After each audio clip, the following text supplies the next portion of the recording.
rest in power. It's all about power. Squeeze two lemons together and really all you'll have is sour. Diesel, niggas will smoke your ass to half the juice. Riding around in an all black coupe, couple of pitches that's ready to shoot. Shit, ducking and bucking and dodging and dropping with 40 ounces and cigarette butts. Fucking around with the up echelon, it will turn you to cubes and I hope you be gone. Ebola overload, cranium overdose, in the cascade. What the fuck is the house? Click on your pap, bitches a rap. Tierra, my witness, I pray for a nap. Younger than the rest will return with the past. Kick in ignition, put on the gas. None of you niggas is acting that jazz. Go team in the Glock and the Cybers and gas. Green gun, particles, turn you into molecules. Planet shrooms, I'll take you to my panic room. Yeah.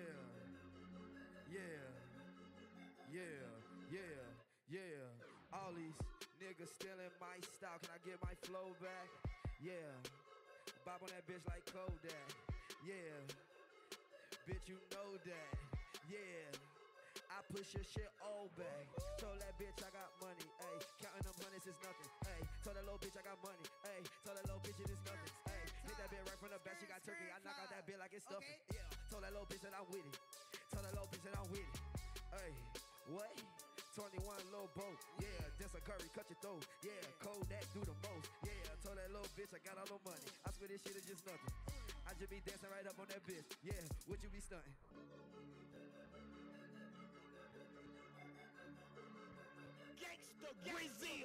That one I gained on that boy, not my friend. I hang with my gang, the same gang that felt all of my pain. When I was struggling through the rain, when I had no guard with no ice, wasn't no food but rice. All of these bitches, they want me, but they get one night. Fuck them, I give a fuck what you saying. Bitch nigga, no, I ain't playing. I'm by my fatty, selling team armor, we ready. Fuck up that nigga if he talk out too heavy, I'm bout it. Chains on my neck cost me 20. Look at your diamonds look like they fake. Young nigga in the Gucci stands. Fuck with me if you wanna die. Young nigga, I don't want no suit and ties. Fuck no. Look, bro. 21. 21. 21. 21. 21. 21. I sent my bitch to the store cause we ran out of soda. What? Bitch, I'm trying to cook this Yola. 21. 100 round drum on the bottom of that shit. Chop a nigga down like a fucking lawnmower. AK-47 around my motherfucking shoulder. 21. Pull up in a rover, then I put off on the pistol. Put up on your bitch, she suck my dick and then you kissed her. Young savage bitch and I don't play around with them swishes. I just smoke them woods. Yeah. Bitch, I'm from the hood. Yeah. Zone 6, bought the Crest Road. You can't go there. 21 gang, bitch. 21, 21, 21. I'm in NYC. I think I got a fucking show there. Yeah. Hold up. Roll it on my wrist. Roll it on my bitch. What? 30 on my waist. What? 30 to your face. Yeah. 60 to your face. Yeah. 90 to your face. Yeah. That's a closed case. Yeah. You an old nigga. Man, you washed up. Young Savage, man, I got my car washed up. Put up on a motherfucking nigga rocked up. Yeah. Then I put up in a motherfucking Brinks truck. 21, 21, 21, 21, 21, 21. Who the fuck picked this little sorry ass beat? I'm from the ugly corner, man, them little sour ass streets. Now, homie, I'm the one who let you. Okay, Kodak. This video has 154K million. That's nuts, dude. I didn't realize.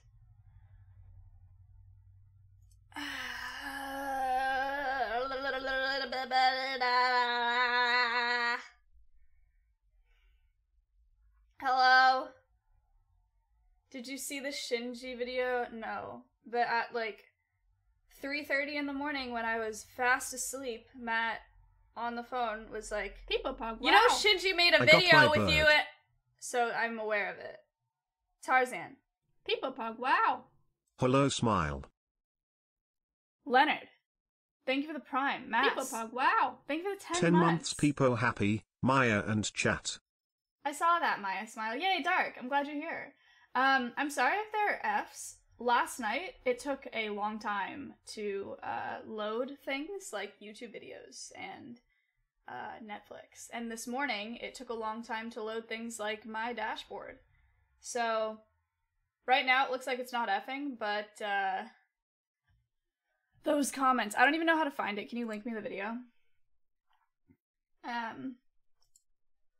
But I don't think that there's anything I can do about the Fs. We just have to hope for the best with my internet. Cheese!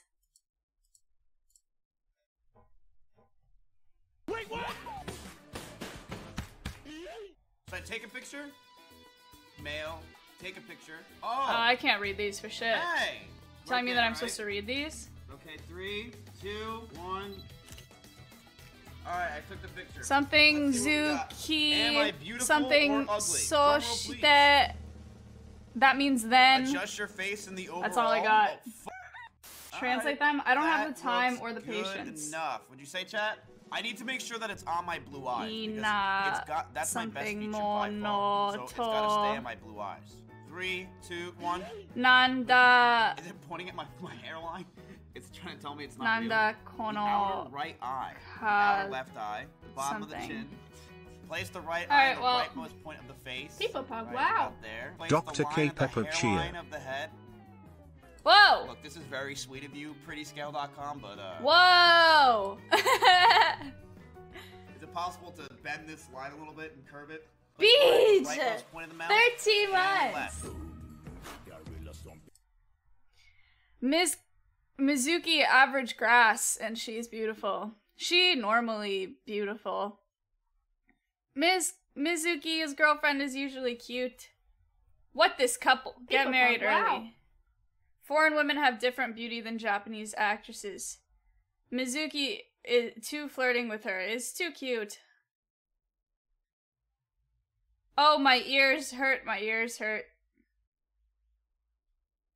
She's so People cute. Pug, She's wow. the only one Yo, to come smile. to Japan. I know, I didn't mean it like that. No, this works. Okay, so we're gonna do this, the right eye, bottom of the chin, hairline of the head. Take 5 seconds to actually place shit where it's supposed to go and get a good picture. You're rushing Randy. Why do his ears hurt? Andy Pepega retard lol, it's not a speed run. That was so mean. Place the line at the hairline of the forehead. Okay, so this one's gonna take me a long time to get to. And we're there. I've never seen a project like that. I was like textbook. I need to Google Maps to find it. I miss Matt. Okay. Well, that's nice. Thanks, Japan. Or something.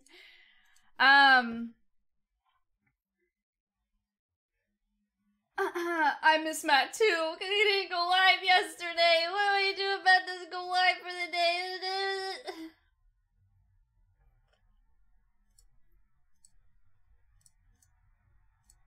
Okay. What the hell, are you in a closet? No, Afro. Okay. I'm in a corner. I like People Pug, wow. corners. Smile.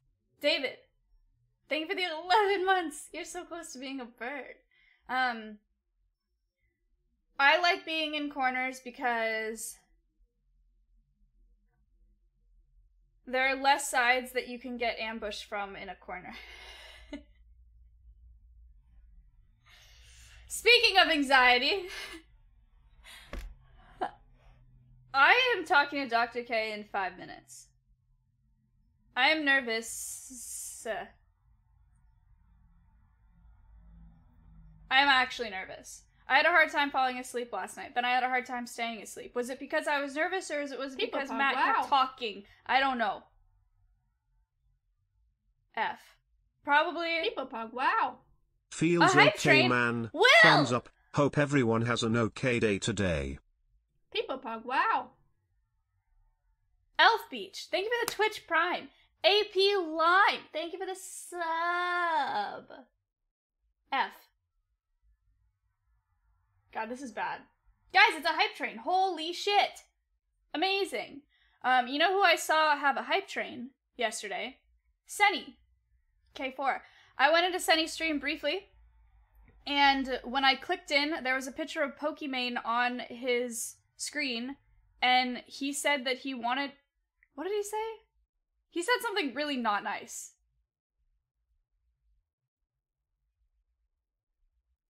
I think he said he wanted to punch her.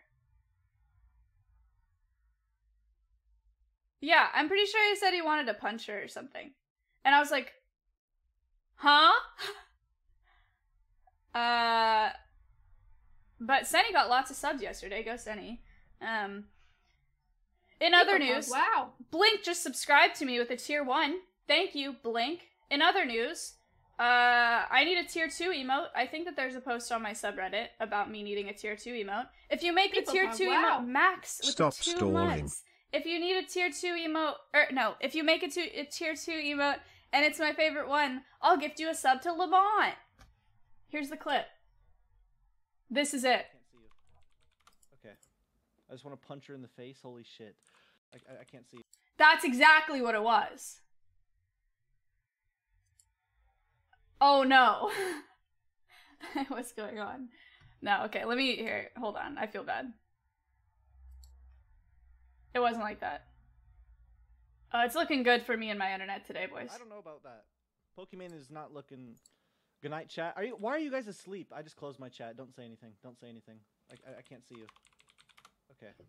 I just want to punch her in the face. Holy shit. I was reading chat. I was reading chat. I was reading chat. I was reading chat. He was reading chat, boys. It's fine. Okay. I painted something yesterday. Potato Master. Thank you for the 5 months. Appreciate it. I painted this for my sister yesterday. Wow. Yo. Seabass! Thanks for the 7 months. What is this, you ask? I don't know. She asked for it. She needs more art in her house. These are the 4 Greek words for love. This one is about love from God. She's religious. I'm not. But she's religious. This one is about brotherly love and service. This one's about familial love, and this one's about romantic love. Hooray! Mountains. Birds. I did that yesterday. Oh god. Oh god, it's 59. It's 9:59.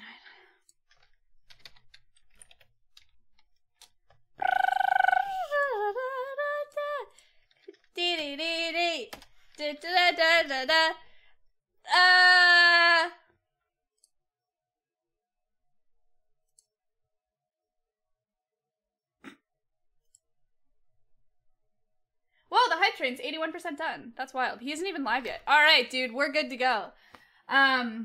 Yo! Tavian! Did you guys know that Tavian's from the North Pole? His eyebrows froze off. F's in chat for Tavian, and then his eyebrows.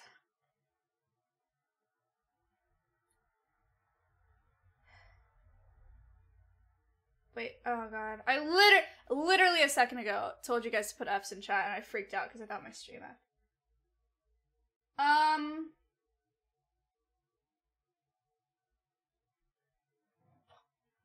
People Pug, wow.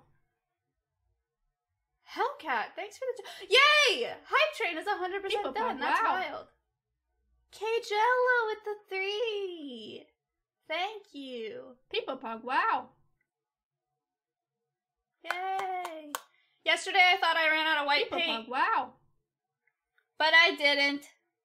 Because I cut this open. People Pug, wow. And there is more white paint.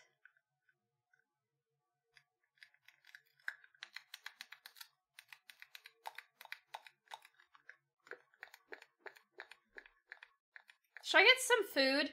No.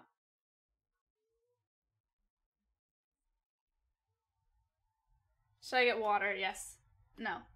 I should get water. I should get more water. Here. It's not over, Kodak. Starving ass eat, you was hungry. I ain't have to let your sorry ass eat. My cousin G1 got out for manslaughter last week. Gave my dog a $1.50, that nigga brought me that 3. I'm a nigga broad and get up all in them cheese tied. They dead flies.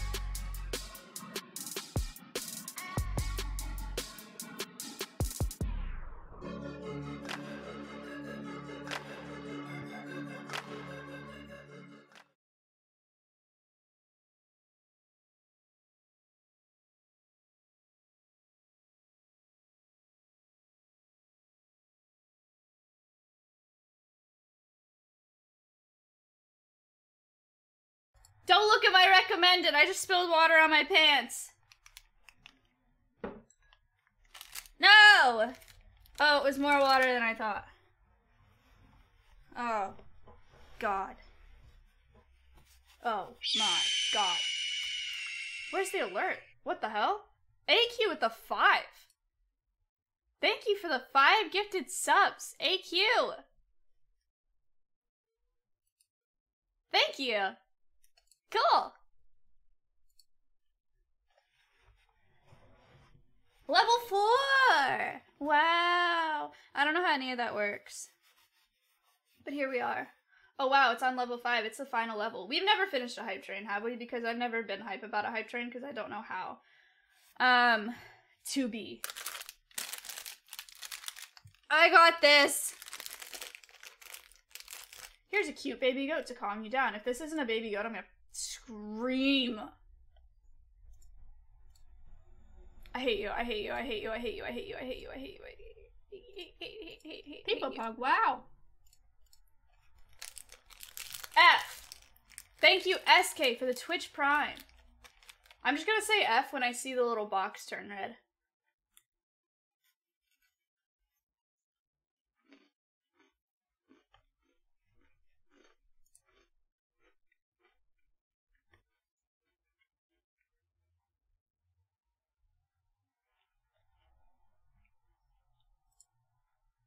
Afro.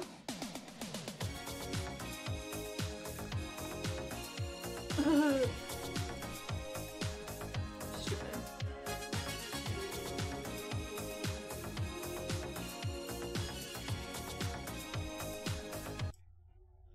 People pug, wow.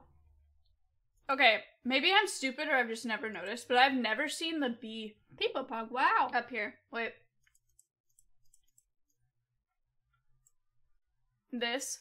I've never seen a bee here. This has 1 billion views.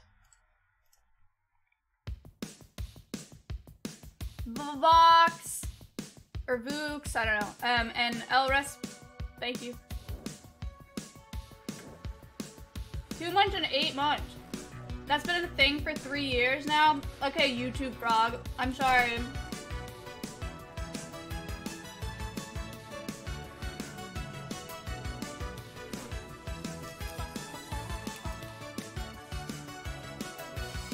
Oh god. Oh god.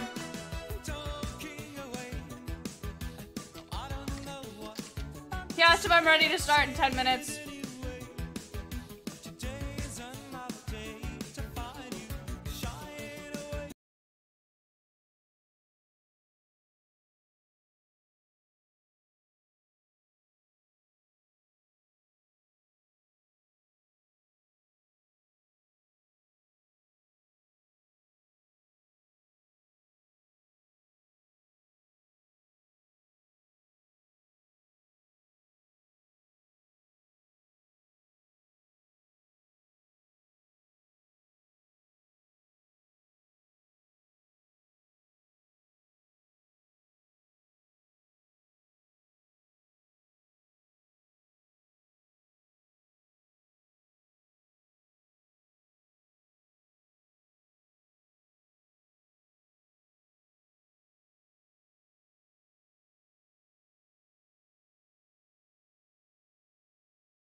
No!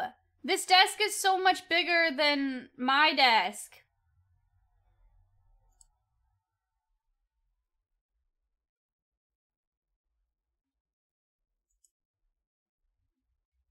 A corner! Discord DMs? Oh god. He said ready? Should I just not respond? Alright, here we go. So I guess I'm just gonna mute I'm gonna mute alerts. I'm gonna do it the same way. I'm gonna do it the same way I did with the chubby, I think. So I gotta disable my camera on OBS, and then, you really want me to close chat?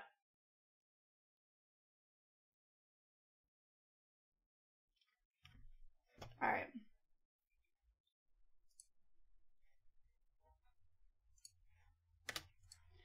I gotta disable my camera on OBS. I'll tell you when I'm closing it. I gotta disable my camera on OBS, and then, oh god.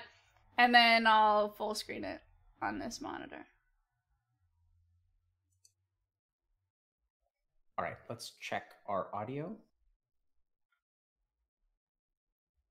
Hello? Hello? Hey, can you hear me? Yeah, I can. Okay, give me a second. Okay. Can you speak again, please, Maya? Hello? Okay, so we're gonna turn you way up. Okay. Again? Hello? Yeah, my voice is pretty soft, sorry. Okay. Can you guys hear? Keep talking, Maya. Hi, chat. Hi, my chat. Hi, Dr. K's chat. Okay, better? All right, let's switch. All right. Oh, I don't see video. Yeah, hold on, sorry. How about now? Good? Oh, yes. We're good. Cool. Okay, let me just switch this. All right, chat. Bye. Hey. Hi. So I'm calling you Maya. So this is one of the easy ones because I have... Oh, why doesn't my video work? Hold on. Turn off camera. Turn on camera. What's weird about this? Okay, this may... Hold on. You can't see my face, right? No. Okay, hold on. Let me fix this real quick. I thought we had... That I had taken care of this.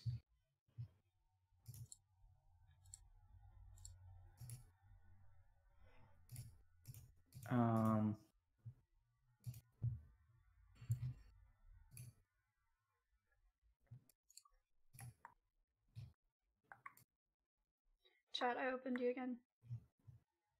Let's see. Camera HT. I thought we had sorted this out. I just fixed this. I don't understand. Okay. Hold on. I may have to restart stream. Is that okay? Yeah, that's fine. Okay. Let me just... I'm going to restart stream real quick. I shall be right back. Okay. Yes, I want to exit while live. Okay. Well, that's annoying. Poor guy. Close chat for weird. I'm not gonna close chat right now. I opened it again because we weren't talking yet.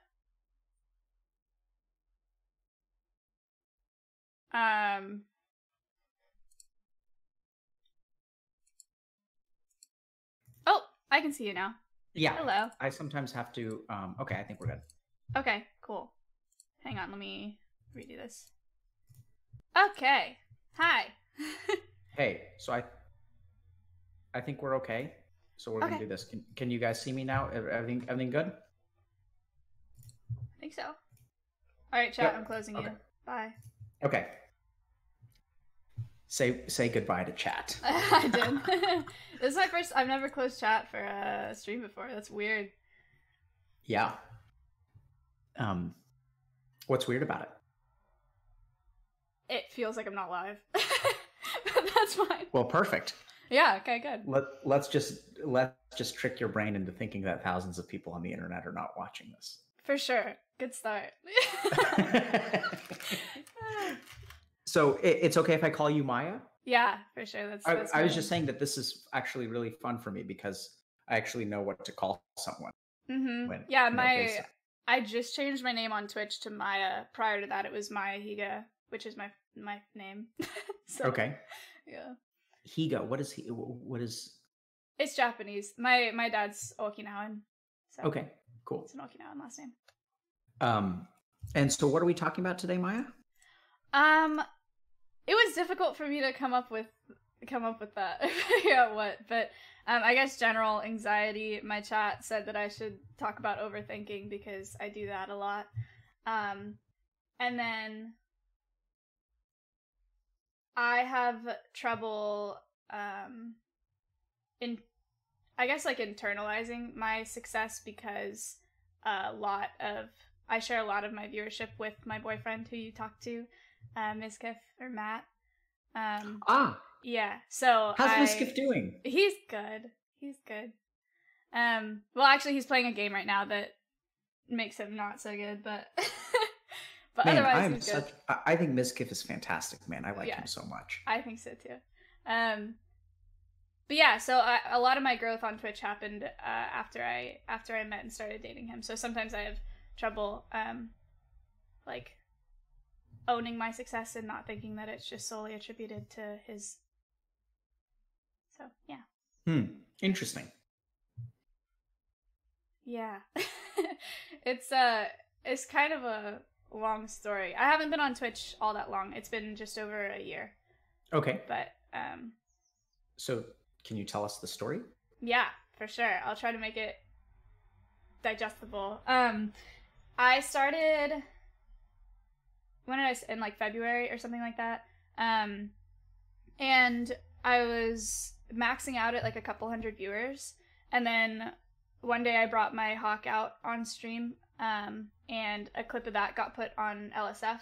So clips of me started getting put on LSF livestream fails, blowing up, whatever. And then Matt found me off of those clips and called me on stream. We started talking that way, and then several months later, Mizkif, sorry. And then several months later, we started dating. But my channel blew up after talking to Matt and after LSF. Okay. And so you feel like your success on Twitch is attributed to Mizkif or Matt? Partially, yeah, for sure. Yeah. Like, big partially. How do you feel about that?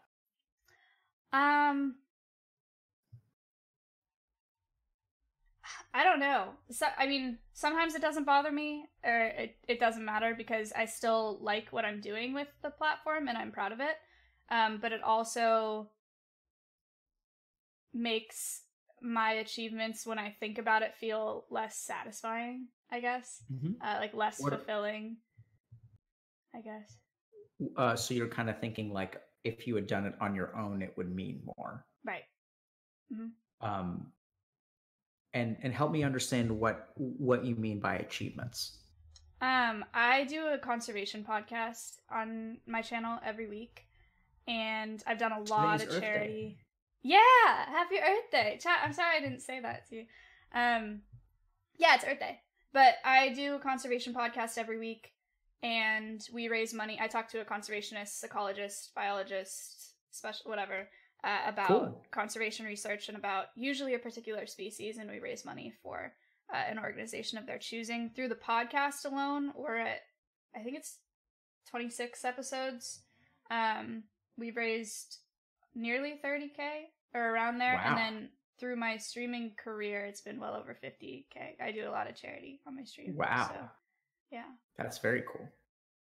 Yeah. And how do you feel about doing that? It's the most important thing that I've done in my life is the podcast and being like a powerful force in conservation education and being able to teach more people. Because before I started streaming, I had been working at a zoo for several years doing conservation education. So like bringing animal ambassadors out and teaching kids and bringing them to birthday parties and stuff like that. And that's been my thing and my dream forever. So Twitch kind of just gave me a platform to do that on a larger scale. So yeah, my kids love that stuff. Yeah, most kids do. like a fair, and there's like a dude there with animals. Yeah, that was me for 2 Yeah. summers. Yeah. And the interesting thing is that my older one, they like different animals. So my older one is terrified of all of the animals that my younger one really likes. Well, they can learn from each other. That's kind of cool. Yeah, you would think so, but it doesn't. The younger one is oblivious that, you know, the older one is scared of large animals and snakes and crocodiles and alligators. Got it. And the younger one wants to befriend all of them. And we Yeah. have to explain to her, because sometimes I'll tell her stories about, you know, friendly alligators, and then we actually have an alligator in our backyard. Oh. Yeah. Shoot. So we That's have to scary. explain to her that you can't actually like go up to the water and pet the alligator. It's a fine line with having people fall in love with animals and not having them think that all animals are necessarily their friends. Have you seen Tiger King? I have. Any thoughts about that? Can I ask you about that, or should we Yeah, talk for about sure. your feelings? I absolutely despise the entire series. The only reason that I watched it is because I felt the the obligation to be able to comment on it. Sure. But it's the good thing about the series is that it exposes a lot of the really, really terrible stuff that happens in the exotic animal industry, in the for-profit exotic animal industry, and the exploitation that comes with cub petting and animal interactions, and especially with big cats. So I think that the best thing that came out of that series is everyone who watched it, I think, would now be uncomfortable going to a facility and doing like cub petting, you know? And that's huge, because that's been going on forever, and there are a lot of animals that aren't going to suffer anymore because of the series. But it was really frustrating to watch, for sure. What was frustrating to watch about it? The animal husbandry in the series, the dynamics between the people from, you know, a normal person perspective were pretty wild. Just the lack of care for the animals and the amount of care for the profit and for the power is frustrating. Yeah. You see that a lot in exotics, when you have something that people aren't supposed to have, you know, or that most people don't have. So Interesting. Okay. So, you know, I've just been listening for your overthinking over the course of this conversation. I haven't seen it. Yeah. It's well, I guess that's good. Sorry for wobbling everything. No, you're fine. Overthinking for me at this point in my life is pretty much only about streaming stuff, I think. So help me understand what you mean by overthinking, or what because we're taking advice from chat nowadays. What your chat feels about your overthinking. I'm trying to think of an example. A while ago, I set a goal incentive for a sponsored stream. Well, this has happened a couple times. So I sent a goal incentive to add an emote, and I don't know if you're familiar with like haha emotes, but like it's an emote like of my face that is like cringing, and you're supposed to use it when something or someone says something that's not funny. Okay. But that kind of emote lends to toxicity in chat, because it's like you're telling someone that they're not funny. And I said that I would add that emote as a goal incentive for a certain amount of downloads. I think this is right. I think that's why I did that on a sponsored stream. And what is a download? it was for I know what a download is, but chat. I may be getting this confused. I'm pretty sure it was an incentive for something. I think it was for Raid Shadow Legends, and like the sponsor is they want you to get a certain amount of downloads for this free game. Got it. And so you keep track of how many of your viewers have downloaded it. And I think that's why I did it. I may be getting confused, Okay, but sure. It was an incentive for sure. And I freaked out after doing it, because I was like, wait, do people think that I'm just like a sellout, or that I'm that I don't care about like enabling toxicity, or are people starting to think that like I'm not a good person because of that emote? And I freaked out, and then I deleted the emote, and then chat freaked out, and they got really mad because they were like, you scammed us. So then I added it back. Sure. Yeah. There's an example, I guess. That's an example of overthinking? I think, yeah. I think I was overthinking when I, like, snowballed, I guess, from... So that feels to me... Sorry, when I snowballed from, like, I added this emote to, oh, shoot, like, people think that I'm a bad person. Okay. So, emote enabling toxicity. Uh-huh. I'm a bad person. Battery low. Oh, no. So the first thing is let's kind of understand what's happening in your mind there. Oh, it looks like... Okay. Charging so let's battery. try to understand what's happening in your mind there first. Okay. So you say overthinking. Yeah. What I'm going to toss back at you is that there may be a particular... So I want you to envision your mind as having different centers of let's call them thought producers. Mm-hmm. So you'll have like some part of your mind, let's talk about the internalizing growth for a second, right? So you have one part of your mind that produces thoughts like, yeah, like at the end of the day, sure, Mizkif gave you a bump, but people wouldn't watch your stream if they didn't like your content, right? So like, sure, you got exposure through Mizkif, but I don't think that, just based on my understanding of Twitch, our channel got huge bumps from a lot of different places. And at the top of the list is probably our stream with Recful. And so I'm grateful for that. And I think that that's like a big part of our growth. And at the same time, there's a part of me that says that like, sure, we got like a gigantic bump from that. We went from probably like 150 to like 10,000 in terms of like before and, during the Recful stream and things like that. And so certainly there are bumps that happen, but one of the things that I've come to understand about Twitch is that generally speaking, sure, you can get a bump because of a particular interaction, but people usually watch the streams that they enjoy. Right. Like, I don't think anyone watches stream. Maybe people do, but generally speaking, like I know when I watch a Twitch stream, I watch a Twitch stream because I enjoy watching a Twitch stream. I don't do it, and I find certain streamers in certain ways. But once I find a streamer, if I like a streamer, I watch their stream. Mm-hmm.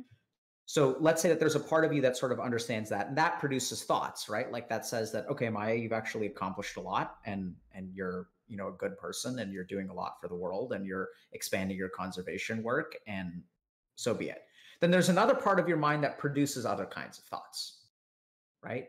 And this is the kind of the part of your mind that says, oh, like maybe you're an imposter, like you wouldn't be what you are without him, and this and that. Like, do you see how like those two it's not like each of these thoughts is independent. You have like two like thought producing machines. They're like bubble machines. You guys have bubble? I have kids, so bubble machines are very common. And so, they just kind of like these things. And some days, like one thought machine is like more active than another thought machine. Does that make sense? Yep. Like you wake up on one day and you're like, oh, I'm a fucking imposter today. And on another day, it's like, oh, like I'm like trying to make the world a better place. And that's awesome. So the first thing is when you talk about overthinking, I don't know that it's so much that you're thinking too much. I get the sense that on some days you think from the wrong place. I would agree with that. Sure. That makes sense. Right. So let's try to understand how that is, because then maybe we can get a control over overthinking. I don't think that thinking too much is a problem. Like if you're thinking about, conservation work or how to make the most of your presence on Twitch or things like that, we definitely want you to think as many thoughts as you can on that. Right. So the first thing is I have an issue with the word overthinking because I think it's a little bit of a misdiagnosis of, not acknowledging. It's not like your thinking is too high or too low. It's like there are different kinds of thinking. And one source of your thinking is kind of problematic. So let's start by understanding where that thought machine comes from and what it looks like. So when you had the idea for the emote, can you walk me through like how you decided to do that emote as kind of the prize for a particular goal? Mm-hmm. It had been created and I rejected it immediately when it was created because I didn't want it. Why didn't you want it? Well, one, because it's a picture of my face that I don't particularly like. And okay, so when you say a picture of your face that you don't particularly like, help me understand that. It's just me making like a weird expression. And it's kind of weird to have face emotes in chat. When you see a picture of your face with a weird expression, how does that make you feel?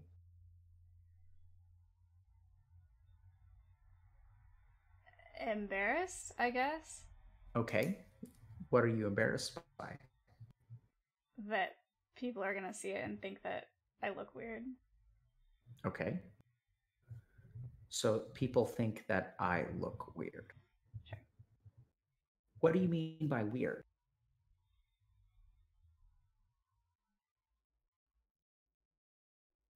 I'm not sure. Okay. Have you felt like you look weird in the past? Not particularly. No. Okay. Do you remember being concerned about your appearance when you were growing up? Oh, for sure. Yeah. Can you tell me about that? I don't think more so than an average young girl. Absolutely.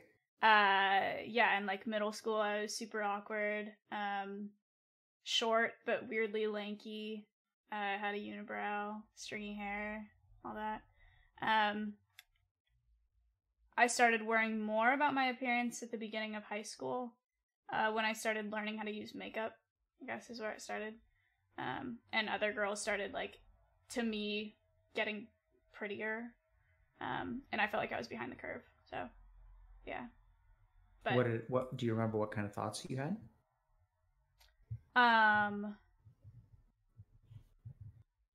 I thought that makeup made them look really different in a good way, and I thought that makeup either didn't make me look different enough, or I wasn't good enough at doing it, or it made me look different in a bad way. So I was like, why can't I do makeup to make me look better like they can? Why did you need to look better? To catch up, I think. Behind the curve is fucking devastating. Yeah. Yeah. So just to kind of tie things together, behind the curve is a thought machine. Okay. What do you think about that? Sounds toxic. Yeah. Does that make sense at all? Like, because it's kind of a vague statement I'm making. I'm like, yeah. No, it does. Totally. Help me understand what you understand when I say behind the curve is a thought machine. That if that thinking can lend itself to a lot, like a variety of situations. Absolutely. For me, like academically, socially, physically. Sure. Right. So let's just think about this for a second. So do you feel like you're behind the curve on Twitch?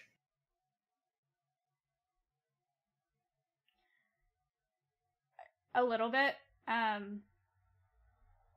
Not in terms of like my viewership or my rate of growth, but there's a lot that I don't understand about Twitch just because I haven't been around as long as other people. A lot of Twitch history that I don't know. A lot of intricacies of streaming that I don't understand just because I haven't had enough experience. Yeah. So that's a behind the curve thought. That sounds to me like someone who recognizes that they've been doing this for about a year and they have a lot to learn. That doesn't mean you're behind the curve. That just means you're 1 year into the curve. Does that make sense? Yep. Yeah. Do you see the difference there? Yeah. Like, do you feel bad when you say, I have a lot to learn about Twitch? No. Okay. So now let's talk about internalizing growth for a second. Do you feel like Mizkif is sort of the makeup that makes you look better than you truly are? Is that sometimes how you feel about it? I'm having a hard time like putting those things together. Okay. So maybe they're not connected. Let me put it another way.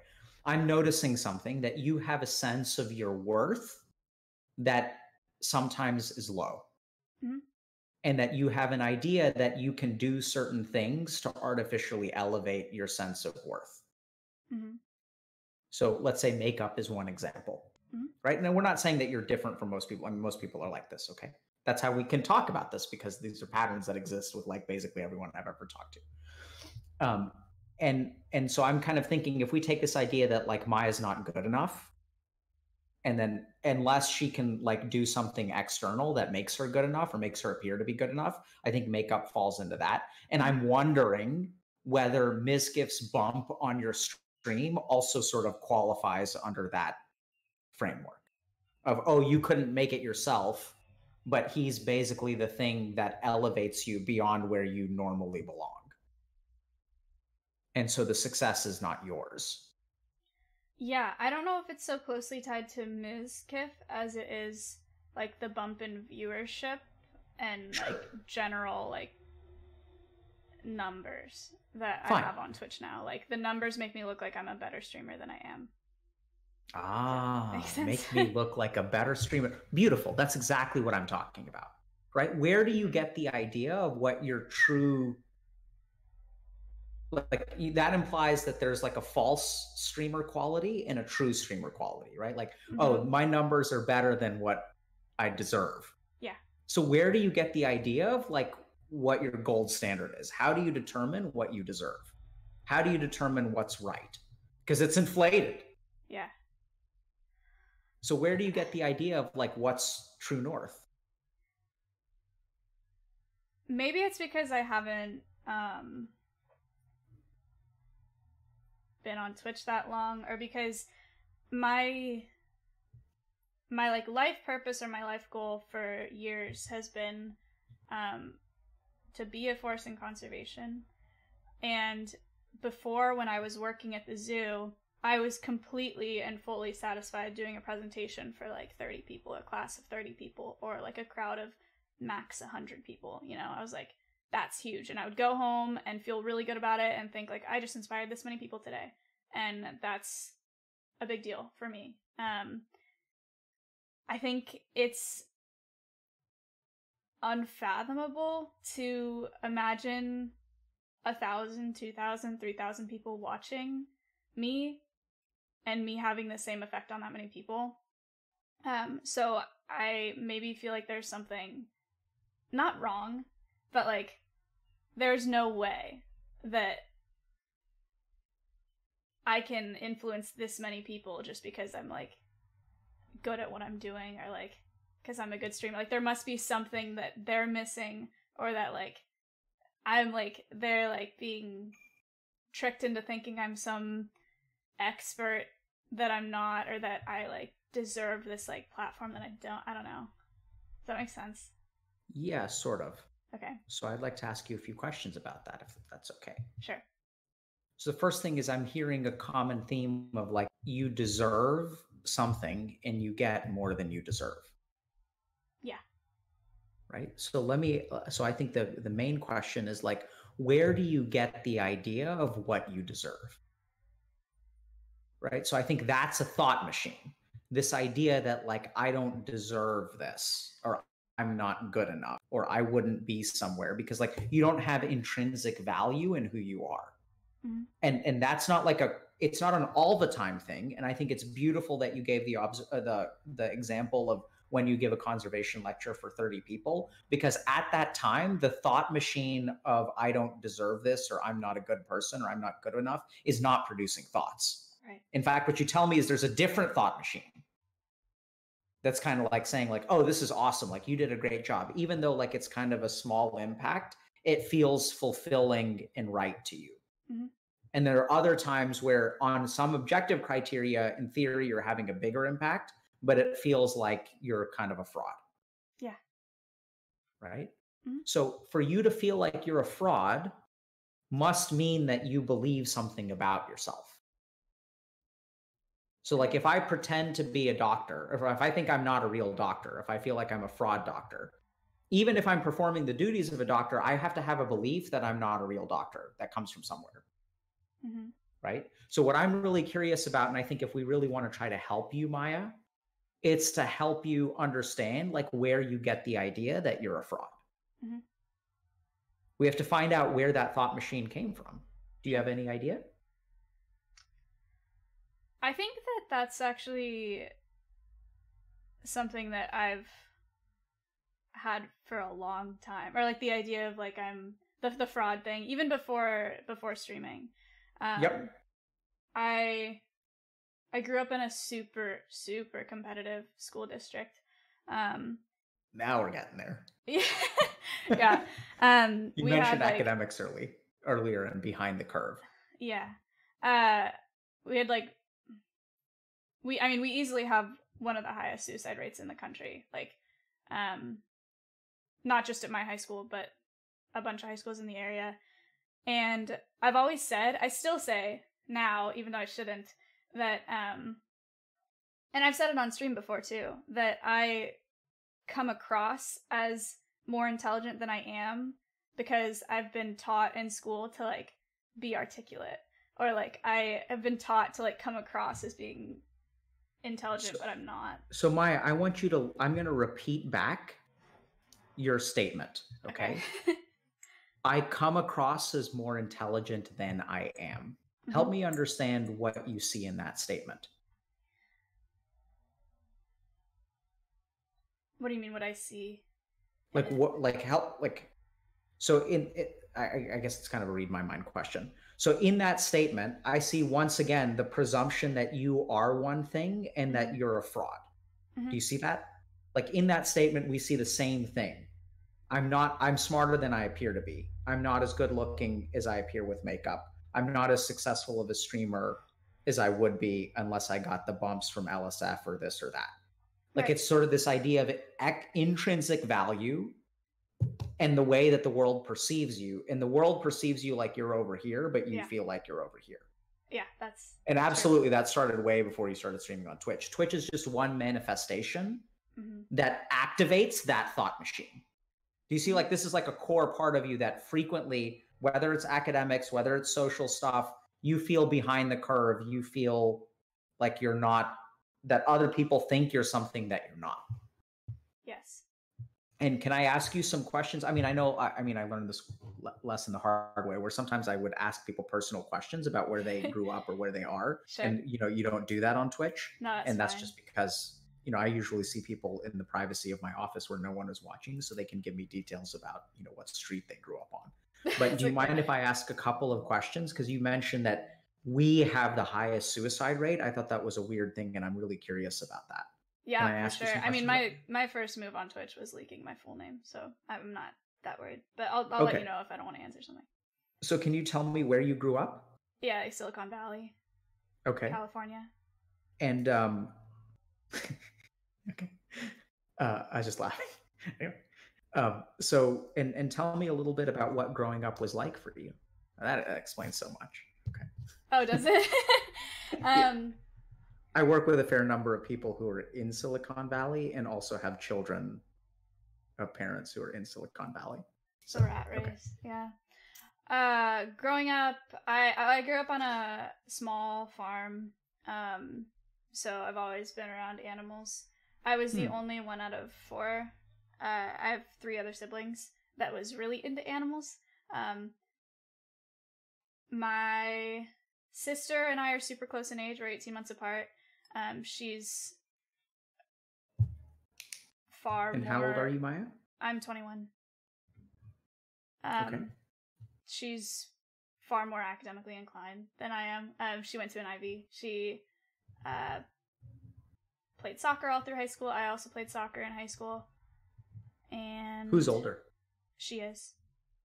Okay. She's older by 18 months. And I played a bunch of sports. I rode horses. I've been riding horses all my life. And I'm a senior at Cal Poly San Luis Obispo, but not in school right now because of the virus. So. Okay. What are you studying? Agriculture. Agricultural communications is my major. That sounds cool. Can you tell me a little bit about that? The idea of the major is to crank out people that can work in the ag industry that are capable of communicating messages to consumers better. So marketers, journalists, environmental lawyers, stuff like that. Interesting. Mm-hmm. So you mentioned that she went to an Ivy. Mm-hmm. How do you feel about that? There are mixed feelings for sure. I mean, Absolutely. proud. She got recruited for D1 soccer as well. My sister's always been like a Better than you? in a lot of ways, sure. Yeah. But I was super proud that she went to an Ivy. She didn't end up being all that happy there, but it was cool to know that she got, like, when she got in, it was like a really big deal. And that she was going for engineering. She's always wanted to do engineering. So, yeah, it was exciting. Mm-hmm. It also was a little bit nerve-wracking because her going to an Ivy kind of set the precedent that I would also, or I felt that way. My dad wanted me to go to Cornell, but... Where are your other two siblings in terms of your y'all's age? So she's 23, 22, 23, you're 21. Where are they? One of my brothers, they're half brothers, so they're much older. Interesting. They're 33 and 29. And so you said it set the bar for you. Mm-hmm. And how did you feel when that bar was set? Do you remember?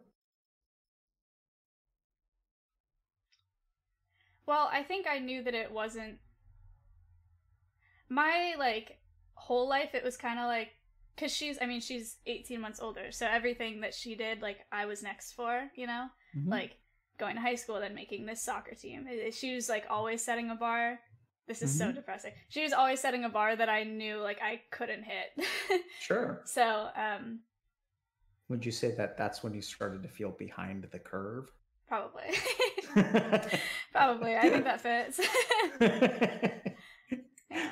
Yeah. Okay. So how did it feel when she got into an Ivy? Because you said mixed feelings. Like, obviously you're proud. You love your sister. You respect her a lot. You want her to be happy. But, and?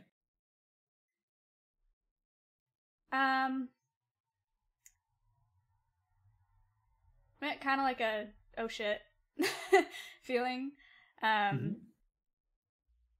I don't that? know. What's in that? I'm going to ask you to dig a little bit, and if we can't get anywhere, I'll offer you some hypotheses about what oh shit means. Yeah, that I've never really been interested in attending an Ivy. I wanted to go somewhere where I knew there was, like, a lot of outdoorsy stuff and where people were super relaxed, and my university's been perfect for that, but I didn't want to do, like, a hardcore academics thing, because I just, like, I've never been into it, so it was kind of like a, oh shit, is this gonna make me feel worse about not doing something as challenging as she's choosing to do, I think. And did it make you feel worse? Than if she didn't attend an Ivy? No. I mean, so you kind of said, is this going to make me feel... Okay, so let me take a step back for a second. So this is what I'm envisioning. You have an idea of who you are. Mm-hmm. You actually do have an idea of who you are, right? So we see real Maya, which is Maya who knows she wants to, like, not be an engineer and go to a school where she can be outdoors and be involved in the ag industry or animals or things like that. Conservationist Maya who works summers and educates kids about animals and teaches them about conservation. Maya who raises money for charity on Twitch, of all places. Right. This is real Maya. That Maya is one thought machine, right? It makes you happy with what you accomplish, even if what you accomplish is quote unquote small. And then there's also behind the curve Maya. Sure. And what I'm hearing in oh shit is like a conflict between real Maya and behind the curve Maya. So then you start to think, like, oh, like, maybe I'm making a mistake. Like, maybe I should do what she does. Is this good enough? Am I capable? You said that you're not interested in doing what she does, but I would hypothesize that you felt on some level that you're not capable. And if you chose that's to absolutely true. Yeah. Right? I don't think that I am. And so how do you feel about not being capable? How does that make you feel? I mean, I recognize that I'm capable of a lot of things that my sister's not. in being a communicator, in public speaking, in, you know, like other some Being internet famous. Sure. But like the feeling in high school, like all my friends, I didn't have a single friend that didn't attend college, and the vast majority of them went to better or like more difficult to get in colleges than I did. Everyone had a higher SAT, ACT score than I did. And it always felt like I was like well, I mean, we've already talked about this, that I was just like trying to like fake that I was as smart as they were. So in thinking that I'm not capable of going to an Ivy or being an engineer or whatever, it's just kind of like, it feels like me like exposing myself, like saying like, yeah, like you're at least being honest with yourself that you're not like that. I mean, so when you say exposing, so being honest with yourself sounds like a good thing. Exposing yourself sounds like a not a good thing. Yeah. Right. And so what I'm hearing is that like the gig is up. Like you've been revealed to be a fraud because you ended up at some school that's not an Ivy. And now the cat's out of the bag. Maya's actually kind of dumb. Mm-hmm.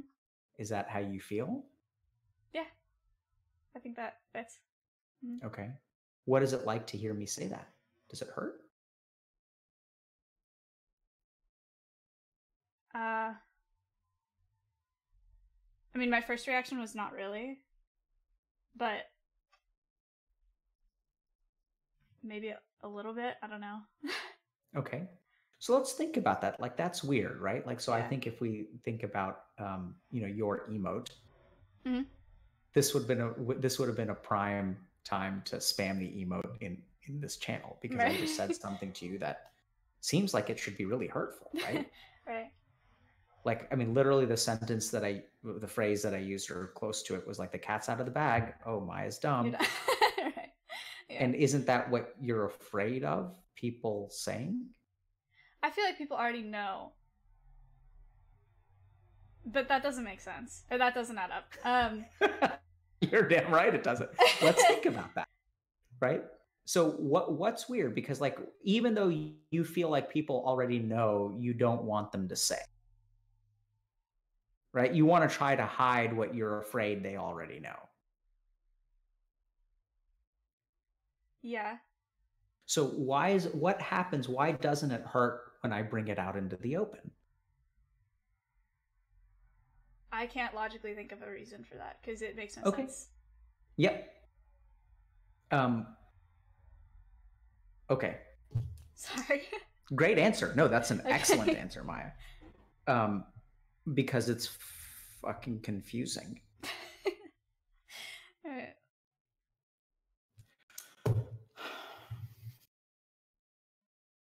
Let me think about how to explain this. So when people find out that you're a fraud, mm-hmm. what do you envision? How do they react?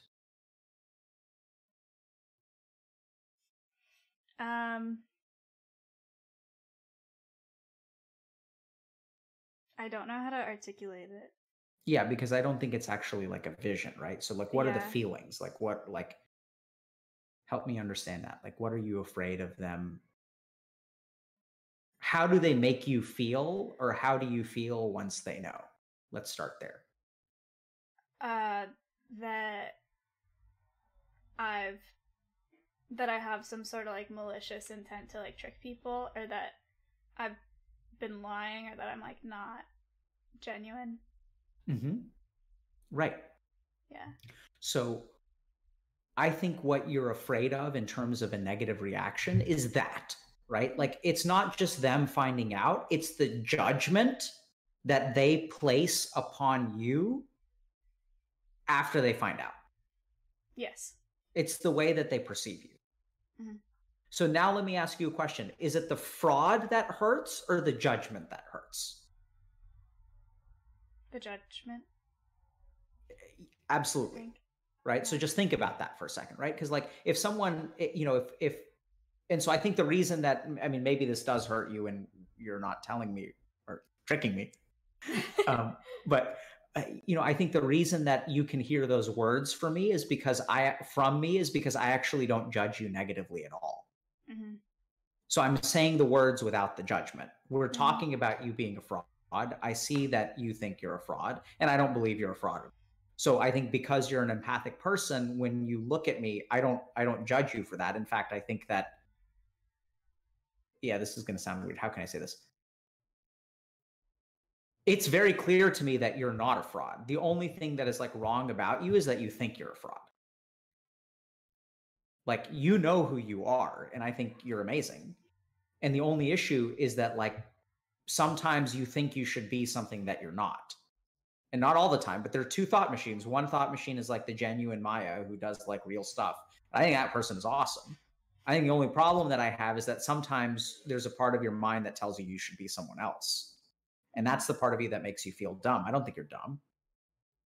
First of all, I don't know how many like actual score reports you saw for SAT scores or ACT scores, but there's a decent chance that not everyone did as well as they said they did.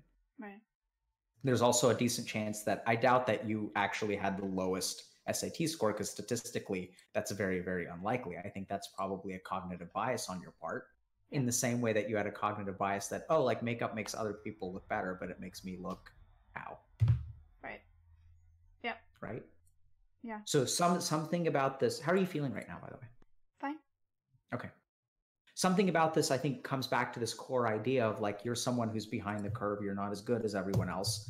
And if it's, does that make sense about, actually, before I go there, does that make sense why those words may not hurt you? Because I say those words, but I don't have any judgment. In fact, I have a positive judgment with it, which is probably why it's confusing for you. And you're picking up my positive judgment and you're hearing my negative words, and that doesn't fit. Right. Okay. So let me ask you this, like, can you tell me a little bit more about like growing up? Sure. What do you want to know? What was it like growing up in your house? Pretty good. Me and my sister have always been super close. We did everything together when we were little. My brothers, because they're older, I mean, I grew up with them, but they left for college when I was like on the younger side, so yeah, sure, it's a little different. My parents, both Silicon Valley, work full time, so we were pretty much raised by babysitters, mostly one babysitter, and then she just like didn't pick us up one day, so then random teenage babysitters throughout elementary school, some in middle school, and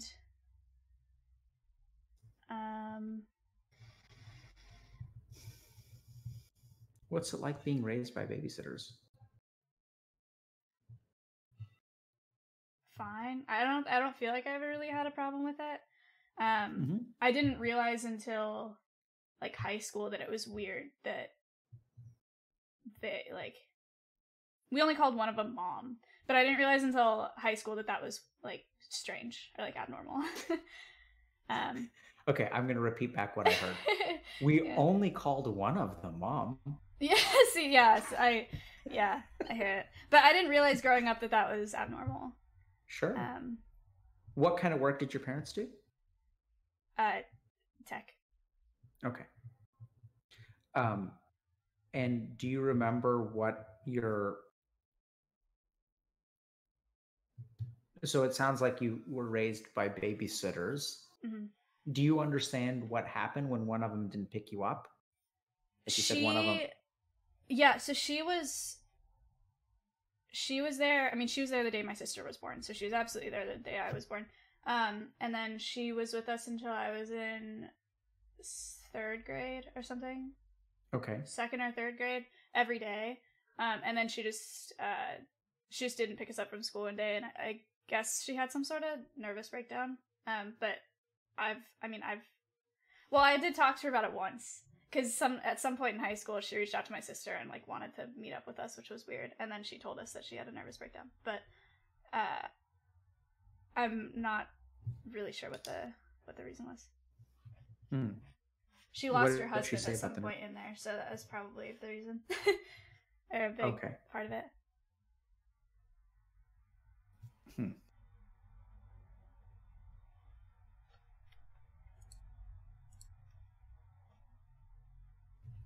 Okay.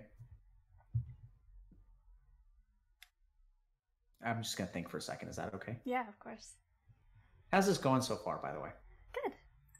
It's fine. Okay. You feel like you're learning anything? Mm-hmm. What are you learning?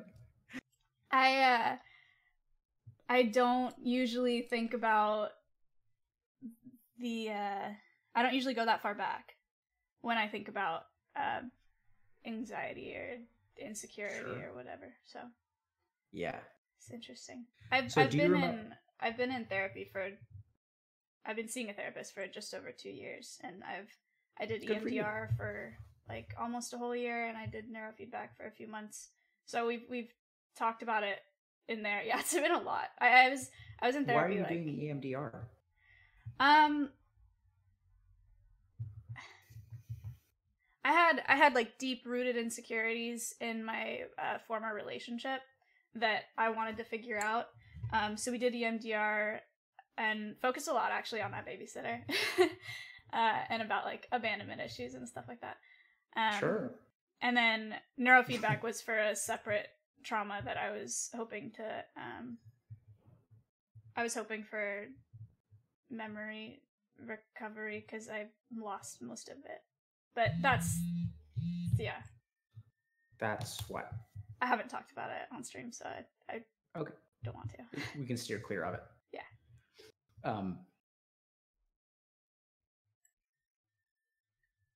Okay. So I guess some things are starting to fit together a little bit more for me. So help me understand a little bit about what your relationship with your parents was like. My parents are great. My dad doesn't talk a lot, and he's not very affectionate, but he's first generation. Or he moved here when he was 17. And he's always just been really, really quiet. And then my mom is super loving, and she loves animals, and yeah, so my mom and I, we got along, but then we butt heads in high school a lot, but that's because I was a teenage girl. But it's a lot like her, I've learned. Completely normal. Yeah. And what, when you say that your dad wasn't very affectionate, do you remember feeling like you wanted him to be more affectionate? No.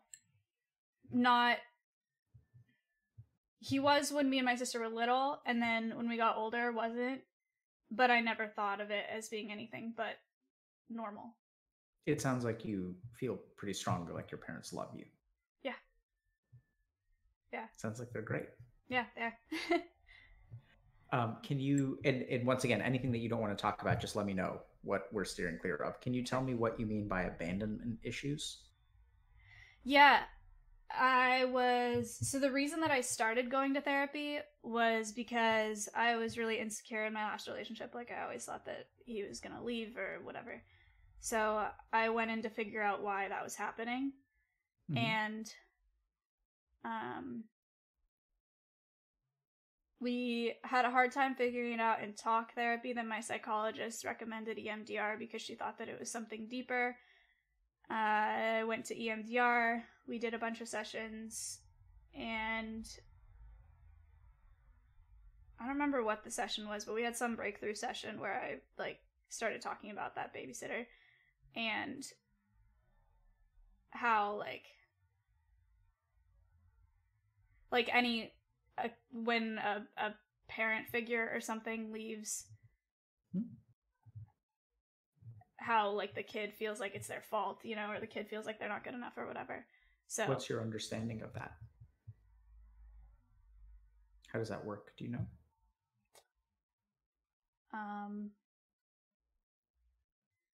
Like a kid not understanding and thinking that it's their fault that that person left. Mm-hmm. Which I know logically isn't the case. But what do you mean logically isn't the case? What do you mean by that? Like, I don't think that she left because she didn't like me. Oh, or right, because it was my fault. But yeah, my kid brain, you know, like my therapist would say, is still thinks that that's a thing. So that tendency of thinking that someone's gonna leave because of me, or someone's just gonna ditch me after I think that my relationship with them is super secure was leaking into my current relationship at the time. And did that make sense to you? Did you find that to be the case? Like, was that hypothesis kind of very helpful and applicable? Mm-hmm. Yeah. And after that session, it got a little bit better, but it remained pretty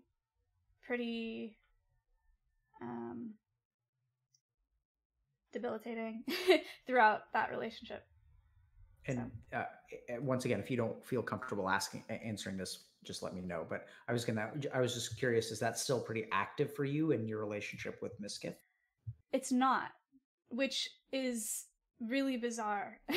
And I talked to my therapist about that a decent amount now. I took I had about a year of being single and doing at that point I had stopped the EMDR and the neurofeedback. But it used to be debilitating, fear, and I would be sad and whatever about him talking to other girls and that kind of thing. And I'm not sure if that there's jealousy that comes up, but I don't think that it's abnormal. Sure. Between me and Matt. And I'm not sure if that's because of the work that I've done or because something's changed for me or if it's because of differences in Matt compared to my ex-boyfriend, but it's pretty weird or surprising. Would you like me to try to explain what my understanding of that is? Sure. Yeah. So let's start with your kid brain. Okay. So early on when children are young, they lack something called theory of mind. And theory of mind is the capacity to put yourself in other people's minds and understand that they have thoughts and feelings and intentions. Okay. So the simplest thing, the simplest reason why abandonment of parental figure leads to a sense of you are unlovable or there's something wrong with you is because a child literally does not understand that there are other agents in the world who can do things. Right. They're the only thing that exists because they don't understand that there are other thinking, breathing beings out there. Yeah. And so anything that happens to them is their fault because they're all powerful in the universe in their mind because they just don't understand that other people exist. And this changes drastically, especially in your teenage years. So that you start to develop theory of mind, around you develop it relatively early, but it becomes really, really big when you go through puberty. Mm-hmm. And in puberty, the reason that high school is so hard and middle school is so hard is because this is literally when your brain develops the capacity to understand that other people have lasting opinions of you. Mm-hmm. And that if I do something, this person is going to think this about me. That capacity, if you talk to a 7-year-old, they don't understand that. Right. They don't understand that if you go to someone's house and you break their thing, that person is not going to like you. Mm-hmm. All they understand is that they're not supposed to do it and they don't understand why. They're it's dumb. I should be able to do whatever the fuck I want. Right. Yeah. And when you become a teenager, you start to realize, theory of mind is actually a thing and people think things about me. And that's really terrifying because now you have to balance all of these hundreds of people that you know and what they think about you. Mm-hmm. So as for why your current relationship, and I'm not surprised at all that it's better, and that's because I think you figured out the thought machine. So you discovered through EMDR, you figured out, there's a thought machine that sources my thoughts of insecurity. Mm-hmm. And once you discover the source of the thought machine, you can start the process of turning it off. Mm-hmm. And so I would literally, if I were to record your thoughts from your last relationship and this relationship, I think one of them just had way more thoughts coming from that thought machine. And they just don't come from this thought machine because you just kind of turned it off. Mm-hmm. And I know it sounds kind of simple, but honestly, it kind of is. And so the interesting thing here is that I think that you have another thought machine, which is behind the curve. Yeah. And somewhere along the way, and I'm not sure if it's your parents, everyone wants to say it's your parents, all of us therapists and psychiatrists and stuff, we're it's your parents. Yeah. I mean, maybe there was something around your dad not being quite affectionate enough, or maybe your parents compared you. Did your parents compare you a lot with your sister? Yeah, but not explicitly. They wouldn't say it. Or maybe they didn't then. Maybe I just think that they did. but No, they've- I mean, so interesting, right? Like how you're analyzing what you said. So let's not judge what you said. So how Okay. did you feel growing up? My dad more so than my mom, but yeah, I think that they compared us a lot. And how did you notice that? I guess them just like expecting me to do well. Like my sister in elementary school, there were like normal classes and advanced math classes. I think that because my sister was always in the advanced ones, they expected me to be in those classes as well. My sister making varsity soccer freshman year, just like expected me to do the same. Yeah, I guess that like sister set precedent, expecting me to reach that precedent. And what was it like to not reach that precedent? I mean, the interesting thing is I'm almost interpreting what you said is that you weren't in advanced math classes and you didn't end up in varsity soccer. Is that true? That's about true. Yeah. Yeah. How does it feel to hear me say that explicitly? Well, it's factual. So Sure. So yeah, it doesn't bother me too much. But I don't know, maybe at first it bothered me. Actually, yes. Okay, it did bother me at first. The first like big example that I have is this advanced math stuff. And I would like on my own study. I actually recently I did this YouTube video where I went through like old schoolwork and old pictures and stuff. And I found a letter that I wrote to a teacher. It's not in the video. I found a letter that I wrote to a teacher about like really wanting to be in advanced math, which is like not a thing that, I mean, it's not like you submit a letter to be in advanced math. I like wrote a letter to my teacher for the following year saying like, can I please be in this class? And this was in like 3rd or 4th grade or something. Sure. Yeah, and I was never in it. So at first I think it made me feel bad, and then later on in high school, like when I didn't get into varsity soccer at that point, it was just like a norm. So I think it probably became easier to deal with. Oh, okay. Hold on a second. So, no, my friend, I think by the time you hit high school, it became chronic. Right? Right. So now what we're dealing with is something that's chronic. Does that make sense? Yeah. Like your sense of being behind the curve. Like now, in a sense, when you say it's become easier to deal with, not really. You've become better at dealing with something that at that point became fact. Yeah. So that's bad. Okay.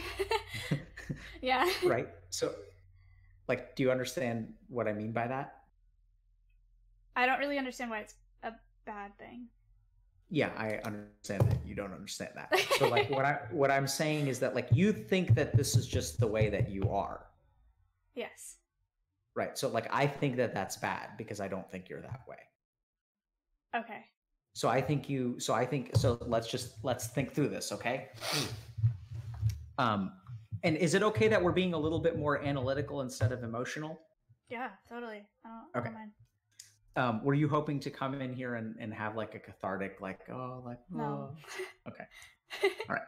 So I'm going to try to, because I think you've done a lot of that kind of stuff. I don't know why I believed that, but now it sort of makes sense. Yeah. So I want you to just think. So first, let's think about the 3rd grader who writes a letter to their math teacher to be in advanced math. Yeah. Let's talk about her. Like, what do you think a 3rd grader, how do you think that 3rd grader feels? Well, it definitely wasn't because I liked math and I wanted to challenge myself. Absolutely. I have always third hated graders. math. 3rd graders don't want to challenge themselves in any way. Sure. Yeah. I've always hated math. When I was reading the letter, it felt like a really sad, like desperate attempt to find another way to get in because I knew that I wouldn't get in because of my test score. Yep. So it is sad and desperate. What does that person feel about themselves?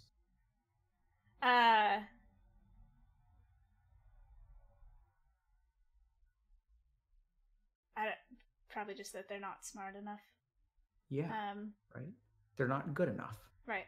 Yeah, sure. And that they have to put on makeup to fool people. They have to do something that is outside the norm of what normally, like normal kids get into math class by being smart. Yeah, and normal people are pretty and they can put on makeup. And I'm sorry if I'm bludgeoning you with this. No, you're but fine. I think it's related. But like, normal people can put on makeup and look better, but like I'm fundamentally different. And so I have to go the extra mile to catch up and be normal. Yeah. Right? You start behind people. Is that how you feel about yourself? Yep. So can you see how like that's what the third grader feels about themselves, right? So like you kind of said, this runs deep. I completely agree. And then let's just pause and think about that for a second. What do you think about that third grader's beliefs? Do you think that those are accurate?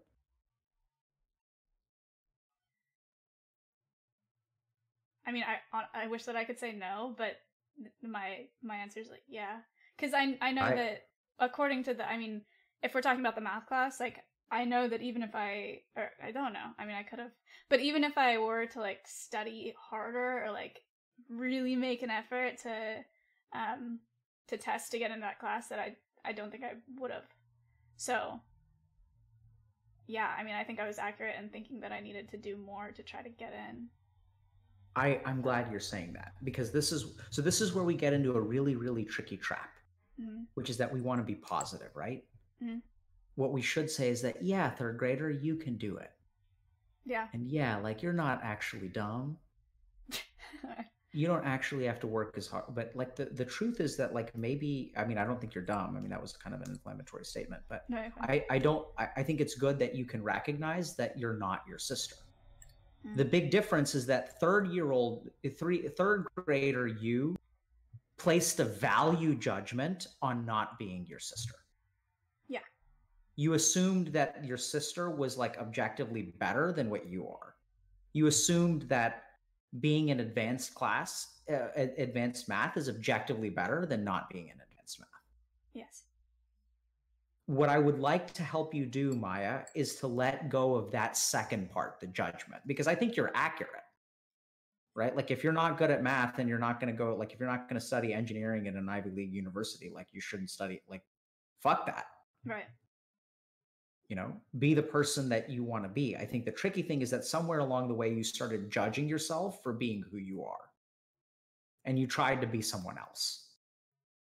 And then what happened is when high school came along, you sort of got so good at that it stopped being painful. You just sort of accepted it. You're smiling. Yeah, no, it's just true. What's true about it? Tell me, what are you thinking? It's just what you're saying is accurate. I was resonating with it. How so? That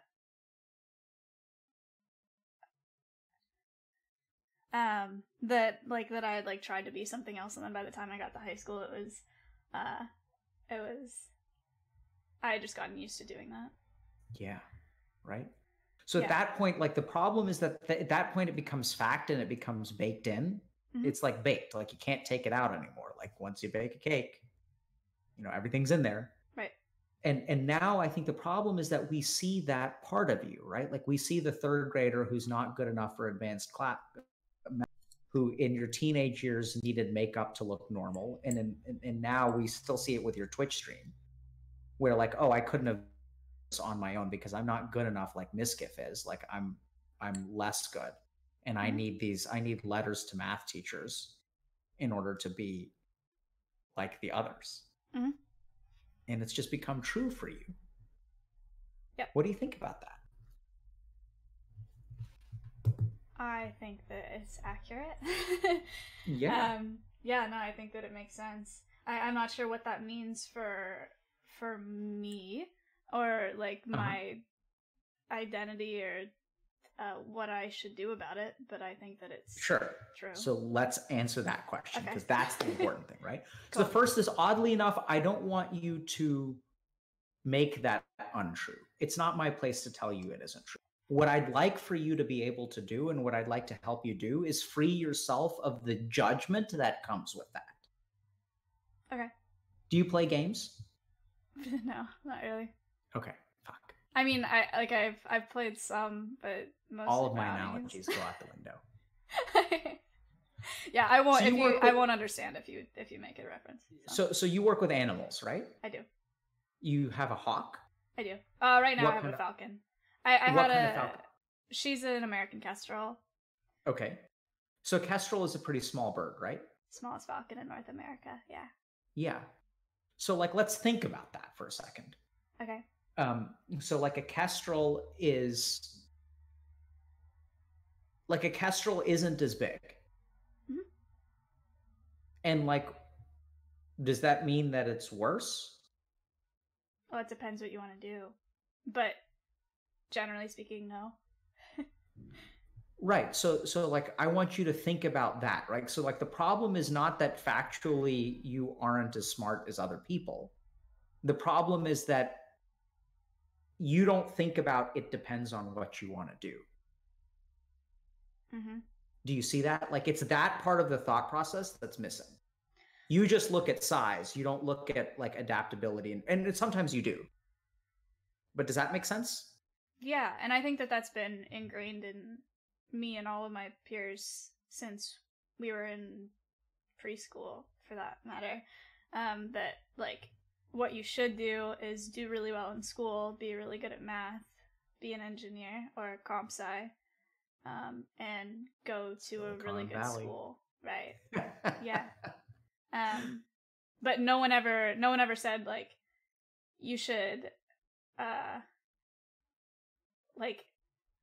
you should learn how to train animals, and you should try to go into the ag industry, and you should, like, if you like doing outdoor stuff, like, you should get really into it, you know, and like nurture that passion. No, nobody talks about that. So yeah.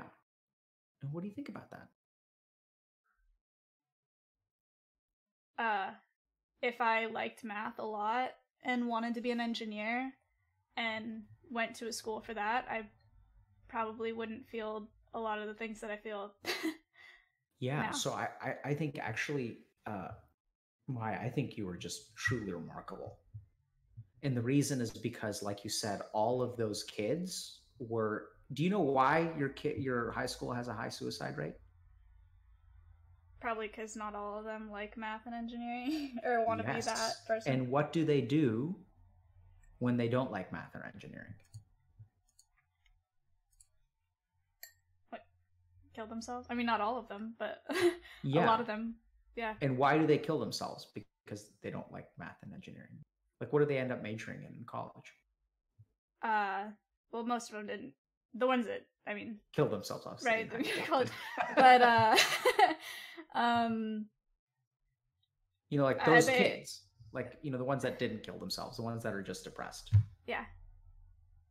So like, I mean, I they know end a up- lot of people. I know a lot of people that went to school. Like my best friend went to school for business, and she was super unhappy, and she changed her major to art and design, and now she's really happy. But she went through quite a crisis in deciding to change her major, and I think there are probably a lot of my peers from high school that have pursued business or comp sci or engineering. And are unhappy, but feel like they're doing what's right. And I Yep. think that the kids that couldn't take that, or the kids that were depressed in high school, or the ones that did take their lives, probably just thought that, like, they knew that they wouldn't be happy doing what we were supposed to do.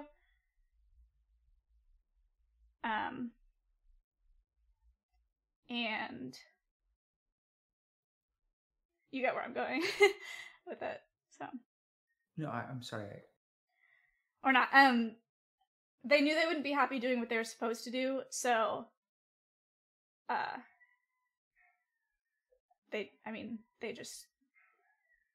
they took their lives because they knew that they wouldn't be happy because they wanted to do other things.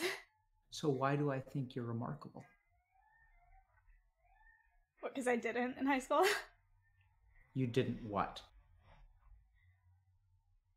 Commit suicide? Not only that. I mean, and now I'm curious about whether you were suicidal, but what I think makes you remarkable is that you chose to be what you are. Mm-hmm. Right? that you had, like, that you chose to like be the person that you shouldn't be. That's what I think makes you amazing. Like, so I think, you know, you're in a world of, I forget, you know, what kind of, like, what, a red-tailed hawk is pretty big. Yeah. So, like, you know, you're in a world of where everyone's saying that a red-tailed hawk is what you should be, and you're a kestrel. And I think the people that killed themselves were kestrels that pretended to be red-tailed hawks and then realized that they couldn't take down the kind of prey that red-tailed hawks go for. Yep. Yeah, no, that makes sense. What are you feeling right now?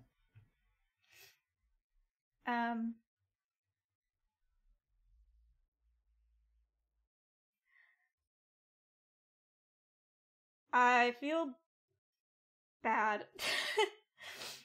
I don't know.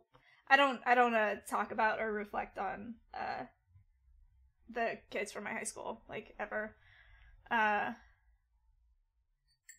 But it's not something that I ever put thought into. The most thought that I've ever put into it was that, like, it was just, like, too much pressure, you know? And I've, like, a lot of the language in, like, high school and stuff when we talk about it was that, like, they, like, couldn't take it, you know, or, like, they, like, couldn't handle the pressure, that kind of thing. So I think that you're very similar to those kids in high school. What do you think about that? Yeah, I mean, I was never depressed or suicidal in high school. I was, Sure. In college, like, a year and a half or I'm wondering, something like that. Maya, do you think that those kids in high school felt the way that you felt in the 3rd grade when you wrote that letter? Yeah, I bet a lot of them felt like frauds, or like they weren't supposed to, like, they weren't like everyone else, or like they were just faking it while everyone else was actually smart. Yeah. I think that's why it hurts, right? Because, like, when you think about it, you recognize that, like, you know what they felt like. Like, you don't know what you know, but you feel, I mean, to be honest, I was a little bit surprised to see your reaction there. But I think just that you got emotional kind of when we were sort of. Oh, me too. Yeah, I've never cried about that. Yeah. So, yeah, I was surprised by that as well. And I mean, so I was going to ask you, why do you think you did? But I think the reason that you did is because you know what it's like to be them. You know what it's like to feel those feelings. You know what it's like to be 8 years old and, like, start to think that you're not good enough.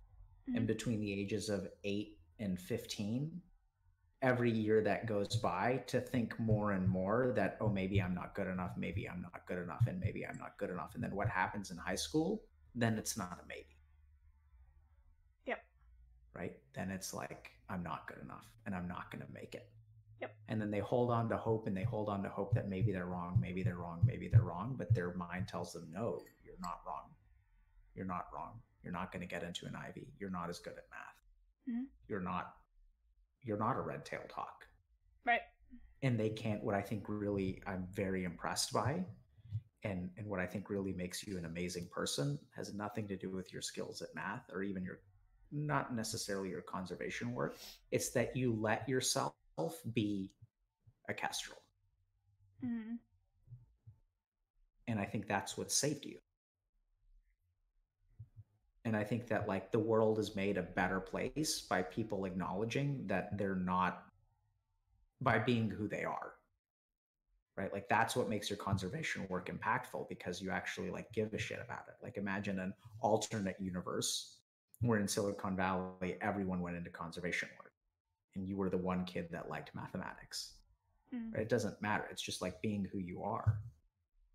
And what I'd love it if you could do is just recognize that, you know, when you feel, so now I'll try to tie things up for you, okay? And then you can ask questions, or we can meditate, or whatever, we can talk further. But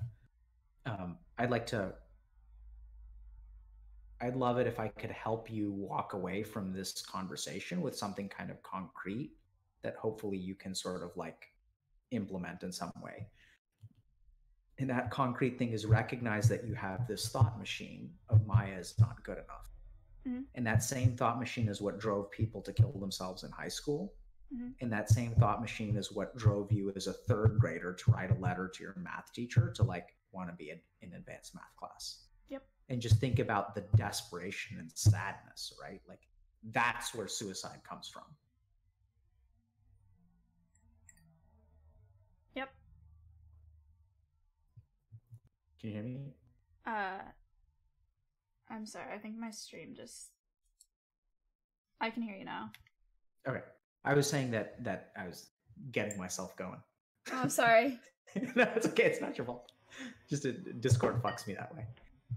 No, it's not your. It's my internet, I think. So I was just thinking that, you know, when I think about suicide, I think about, if you want to understand suicide, it's sadness and desperation.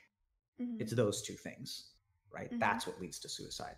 Mm-hmm. And that you understood, like third grade, you like understood what that was like. And now what I want you to recognize is that third grade you lives with you today. Yep.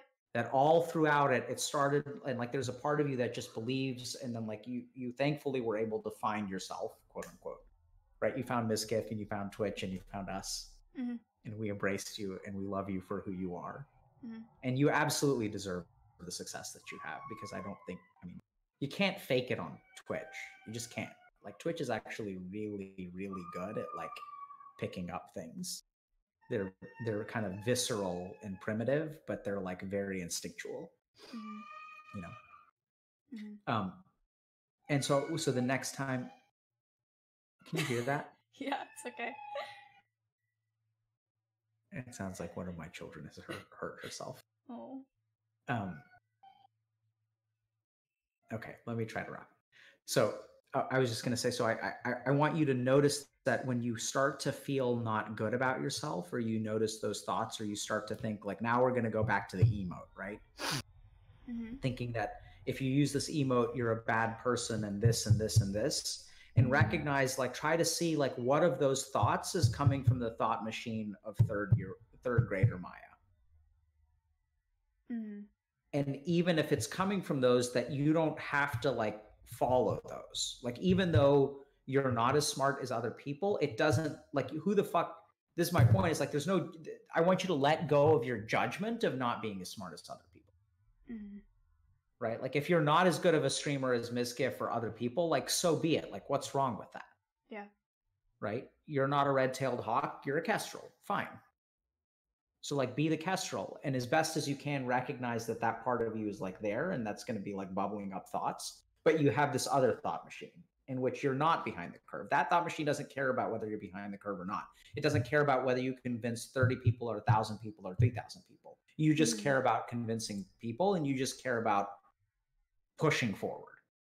Yeah. And the more that you can listen to that part of yourself, I think the less power this internalizing your success and insecurity and anxiety and overthinking will have over you. Mm-hmm. Cool. Thoughts, questions? I don't think so. I think that makes sense. I like the bird analogy a lot, because I've had a red tail and a kestrel, so I have the like utmost respect for both of them, and that does make sense to me. So that's cool. I'll hold on to that one. But I don't think I have any questions. Okay, great. Any last thoughts, or we can say goodbye. Either one. Not that you have to say something. Yeah, I don't think so. I mean, this was a really cool conversation. Thank you. You're doing really, really cool stuff on Twitch. I mean, you know that, I'm sure. But yeah, a lot of people have been like touched or like affected by watching your stream. So it's cool that you're doing what you're doing. I appreciate it. I try to touch and fondle as many people as I can. All right, well, good. What a close. Good, I'm glad to hear it. All right, well, listen, Maya, I've had a blast too, and I think it's awesome that you're doing this conservation work because of people like you. Like, my kids have, alligators in the backyard. So thank you for that. Cool. Yeah. Good. I'm glad. Actually, the reason we have alligators in our backyard is because there's a swamp or marsh that has this gigantic development that they're destroying their habitat, so they're moving into the lake behind our house. Jeez. But I really think it's awesome what you're doing, and I share that sentiment. And I think you're, I don't doubt for a minute that you bring real value to Twitch and that you're an awesome person. I don't think, I agree with you that you're not good at math. Mm-hmm. Or, I mean, you're probably still good at math. You're just not a math savant. Shit. Okay, fine. So, fine. Back at math. Thank you. And that's perfectly fine in my book. And I think the only reason that you're behind the curve is because you're on a curve that you don't belong. Yeah. And so of course you're going to be behind. Mm-hmm. And then somewhere along the way you started to think that you're behind on all curves because Maya's the girl who's behind on the curve. No, that's not true. It's just because you were on so many curves that weren't your curves. So anyway, good luck to you. And, let us know if we can support you in some other way, or sometimes people have an aftermath from these conversations. And I'm glad you have a therapist that you can lean on, because then, but if you want to, if you need some kind of support or something, just let us know. Cool. Thank you so much. I really appreciate it. You're very welcome, and good luck. All right. Thank you. And thank you for making the world a better place. Oh, you too. Thanks. Take care. All right. You too. Bye. Oh. Dude, I almost chat.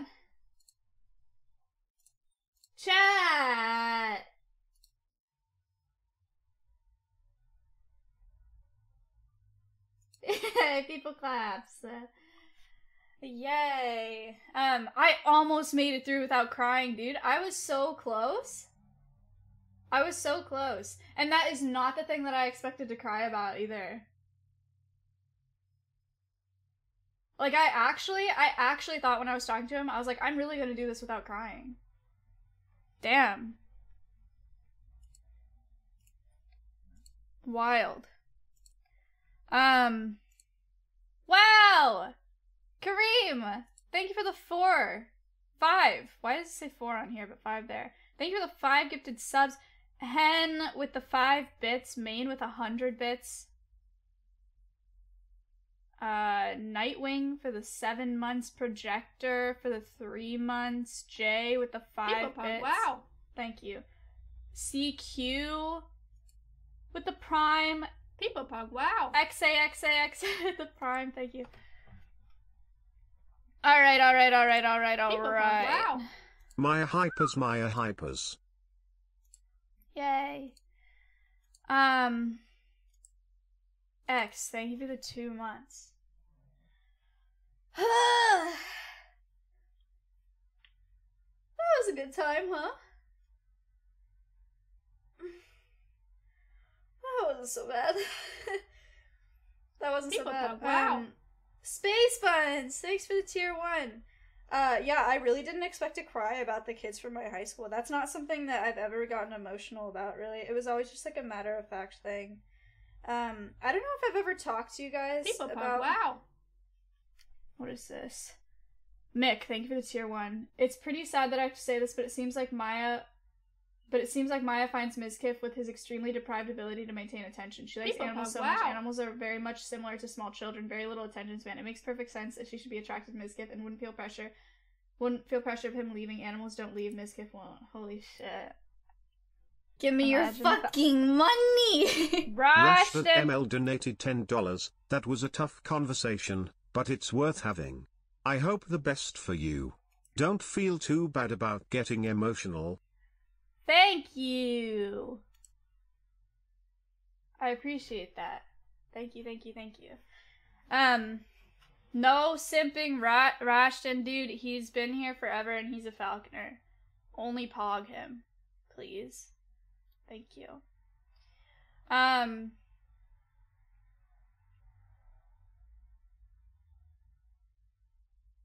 What did I talk? I feel like what did I even talk about? I talked about Silicon Valley, and I talked about... Have I ever talked to you guys about my babysitter? I don't think I have. Because that's weird. No? Really? Damn. That's interesting. Well, now you know. Mom? Yeah, no, we straight up called her Mom.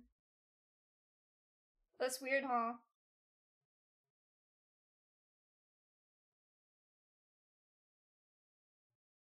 Kinda. Okay, well... What do you want, man? My parents worked a lot.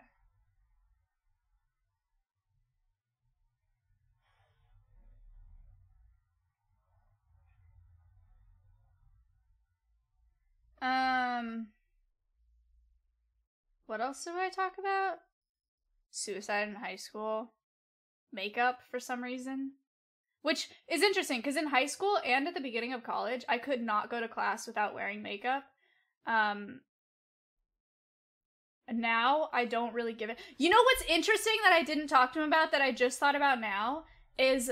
You know how I was saying in my last relationship, I was super insecure and it was, like, debilitating with, like, being scared of him talking to other girls and whatever, and now my relationship with Matt, that doesn't exist? You know what's interesting and something that he really hooked onto that I didn't think about until now is that my entire relationship with my ex, I wore makeup all the time and always felt the need to be wearing it. And it was either between that or after I had started dating Matt that I stopped caring about wearing it.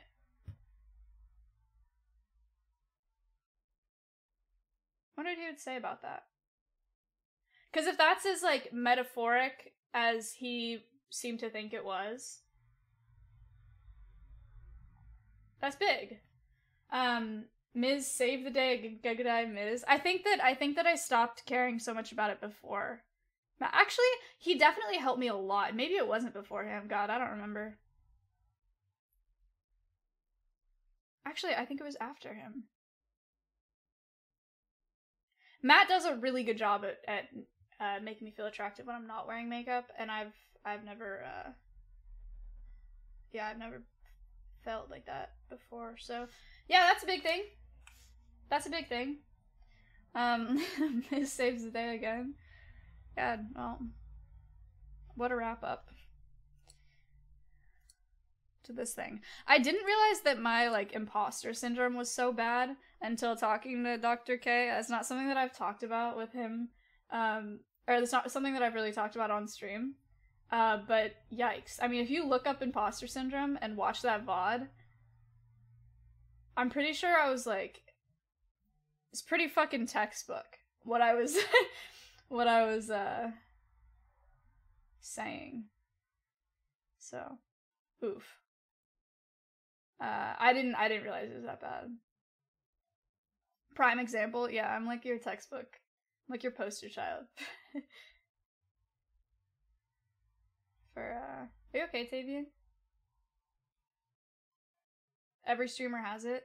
Yeah, I think the vast majority of streamers have it. Everybody yell because Tavian can't hear.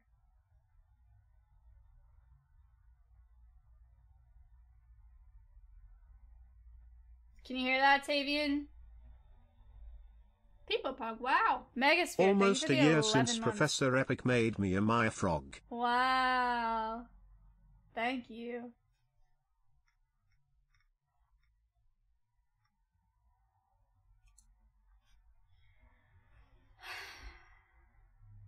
This stream was really helpful. Was it? Did you guys enjoy that? Was that interesting? I thought that it would be boring because I've talked to you guys about most stuff before, but I guess there was some stuff in there that I hadn't really talked about with you guys. He is really, I think he really does have a gift for what he does. He's really good at what he does. It's like he's known me for years. It's bizarre. He's really, really good at what he does. So, go Dr. K, good stuff. Thank you so much. Hi Maya, this was the first Dr. K talk I have watched and felt connected to. I related to a lot of the things you said and want to thank you for talking about it. I kinda teared up at some points lol, but thank you so much. Aw. Yay. Thanks for the $3. I'm glad that that helped a little bit. Cool. What did you guys relate to? Is that like, or feeling like you should be something that you're not? I guess that's something that most people can relate to.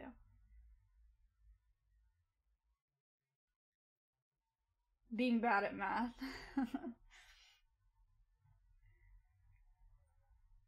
Not being good enough. Oh, that's fair. Or not feeling like you're good enough. Not being good at math. Feeling behind the curve, sure. Yeah. That's also not something that I had really thought about, is that concept of feeling behind the curve, but that makes sense. Feeling behind in life, yeah, for sure, for sure.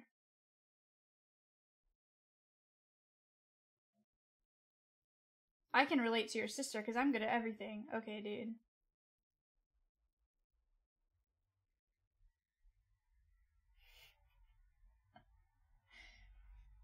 Alright, boys. I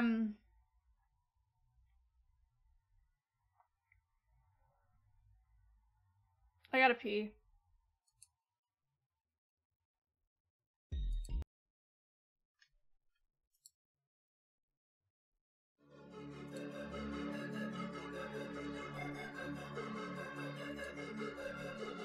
Hold on, I'll be back.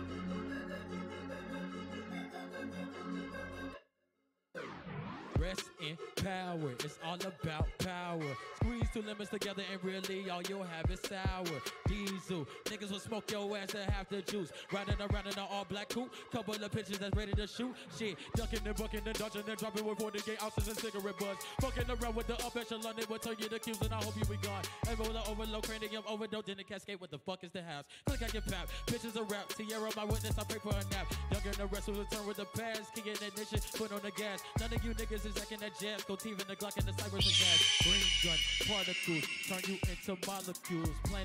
Planet shrooms, I'll take you to my panic room.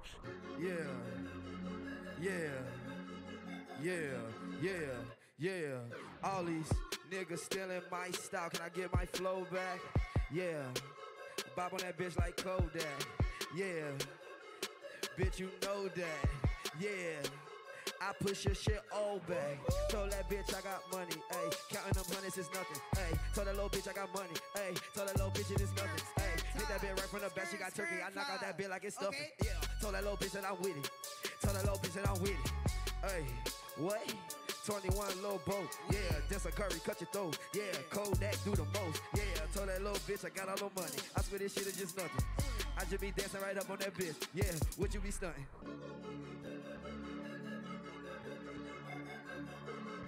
Gangsta Brazil.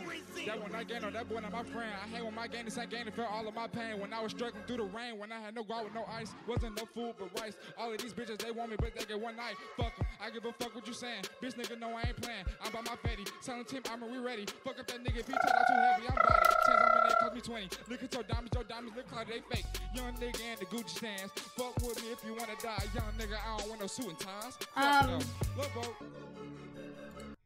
Alright.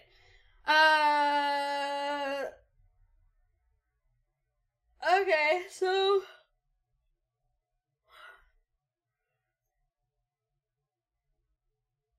yeah, wait, long story short, or not even short, but on the chat, are you that behind? There's no way. Hello?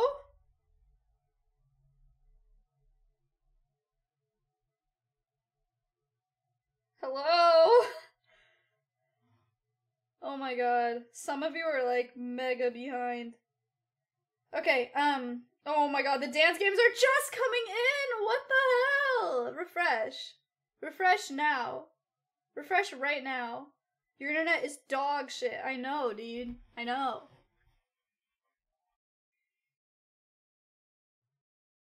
Hey! Boys! Holy shit. Put a 2 in chat. Alright, most of you are good now. Okay.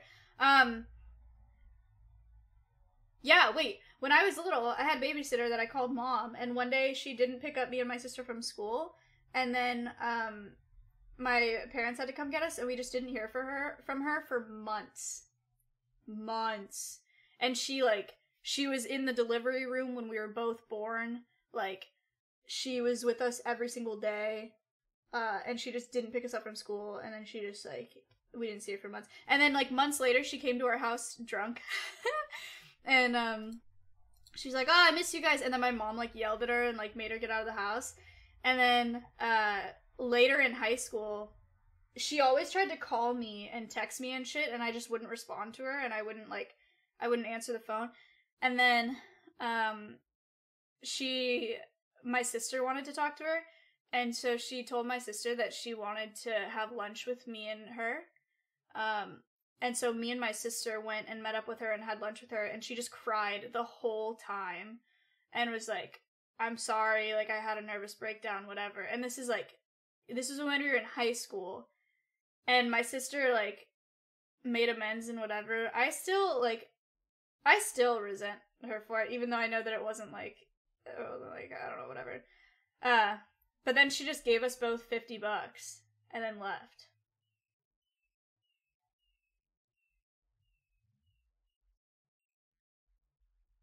And she's been trying to call me ever since, and actually she doesn't do it anymore. But she would try to call me and text me and shit, and I just stopped responding, so now she still does it to my sister, but I don't talk to her. Bernie gifted 21 subs when I was, what the hell? Bernie! Thank you. Holy shit.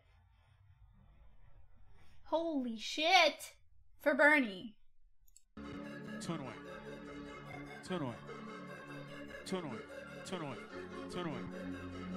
21. I sent my bitch to the store because we ran out of soda. What? Bitch, I'm trying to cook this Yola. 21. 100 round drum on the bottom of that shit.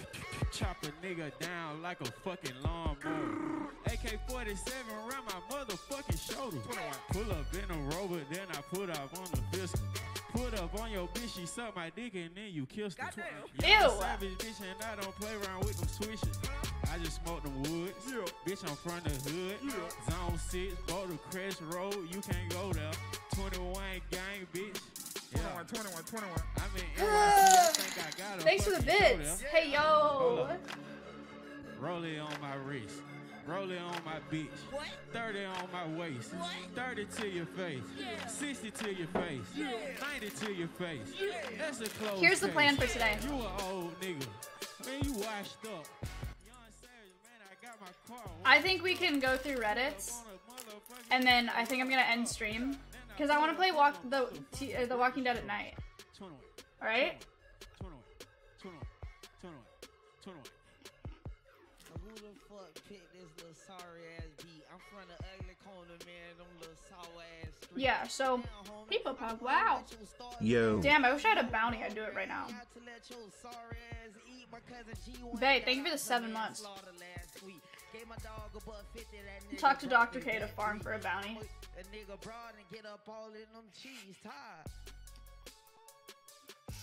Yikes. I think we go through Reddits right now. And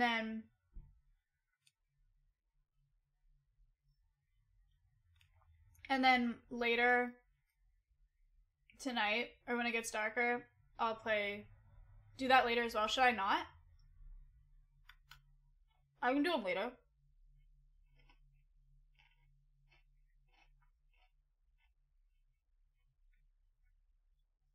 Alright, I'll do the Reddits later.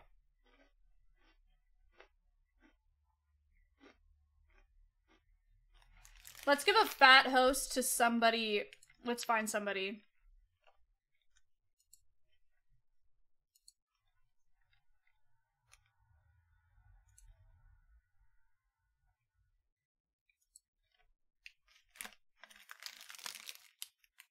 Oh, Christ.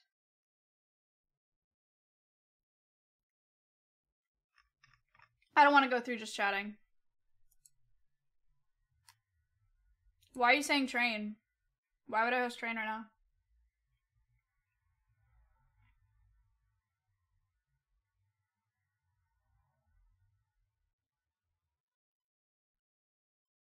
Do I have more viewers than train right now?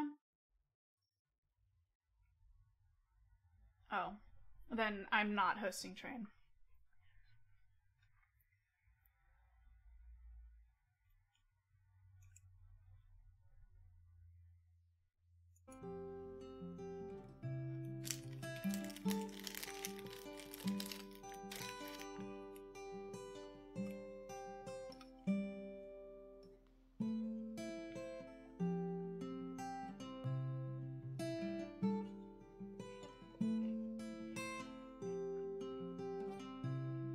Holy bitch!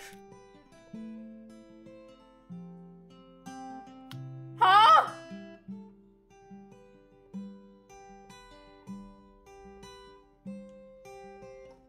You sit on the table, boy. Come with me. She doesn't need it. She's doing fine.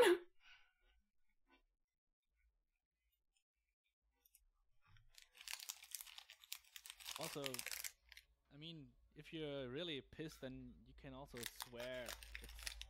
It just shouldn't happen all the time.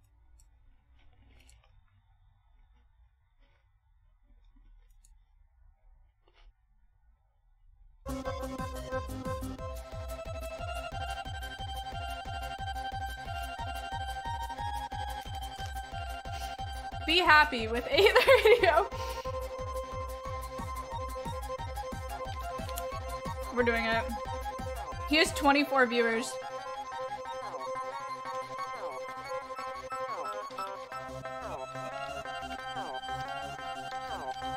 Alright, boys. Go be happy with 8th radio. I'll see you guys tonight, okay? We'll do the Reddits. We'll play The Walking Dead. Depending on how we're feeling, maybe we'll react to some shit. Or, I mean, maybe we'll watch the, like, nature stuff. Because it's Earth Day! Ooh! You'll get in trouble for this? What, for rating a small streamer? Why would I get in trouble for that? What? Shut up. Actually annoying. Thank you for listening. Today. Thanks for hanging out. I appreciate it. That was not as bad as I expected. It was scary, but it wasn't that bad. Oh, it's a sub-only chat. Cancel a raid, host him.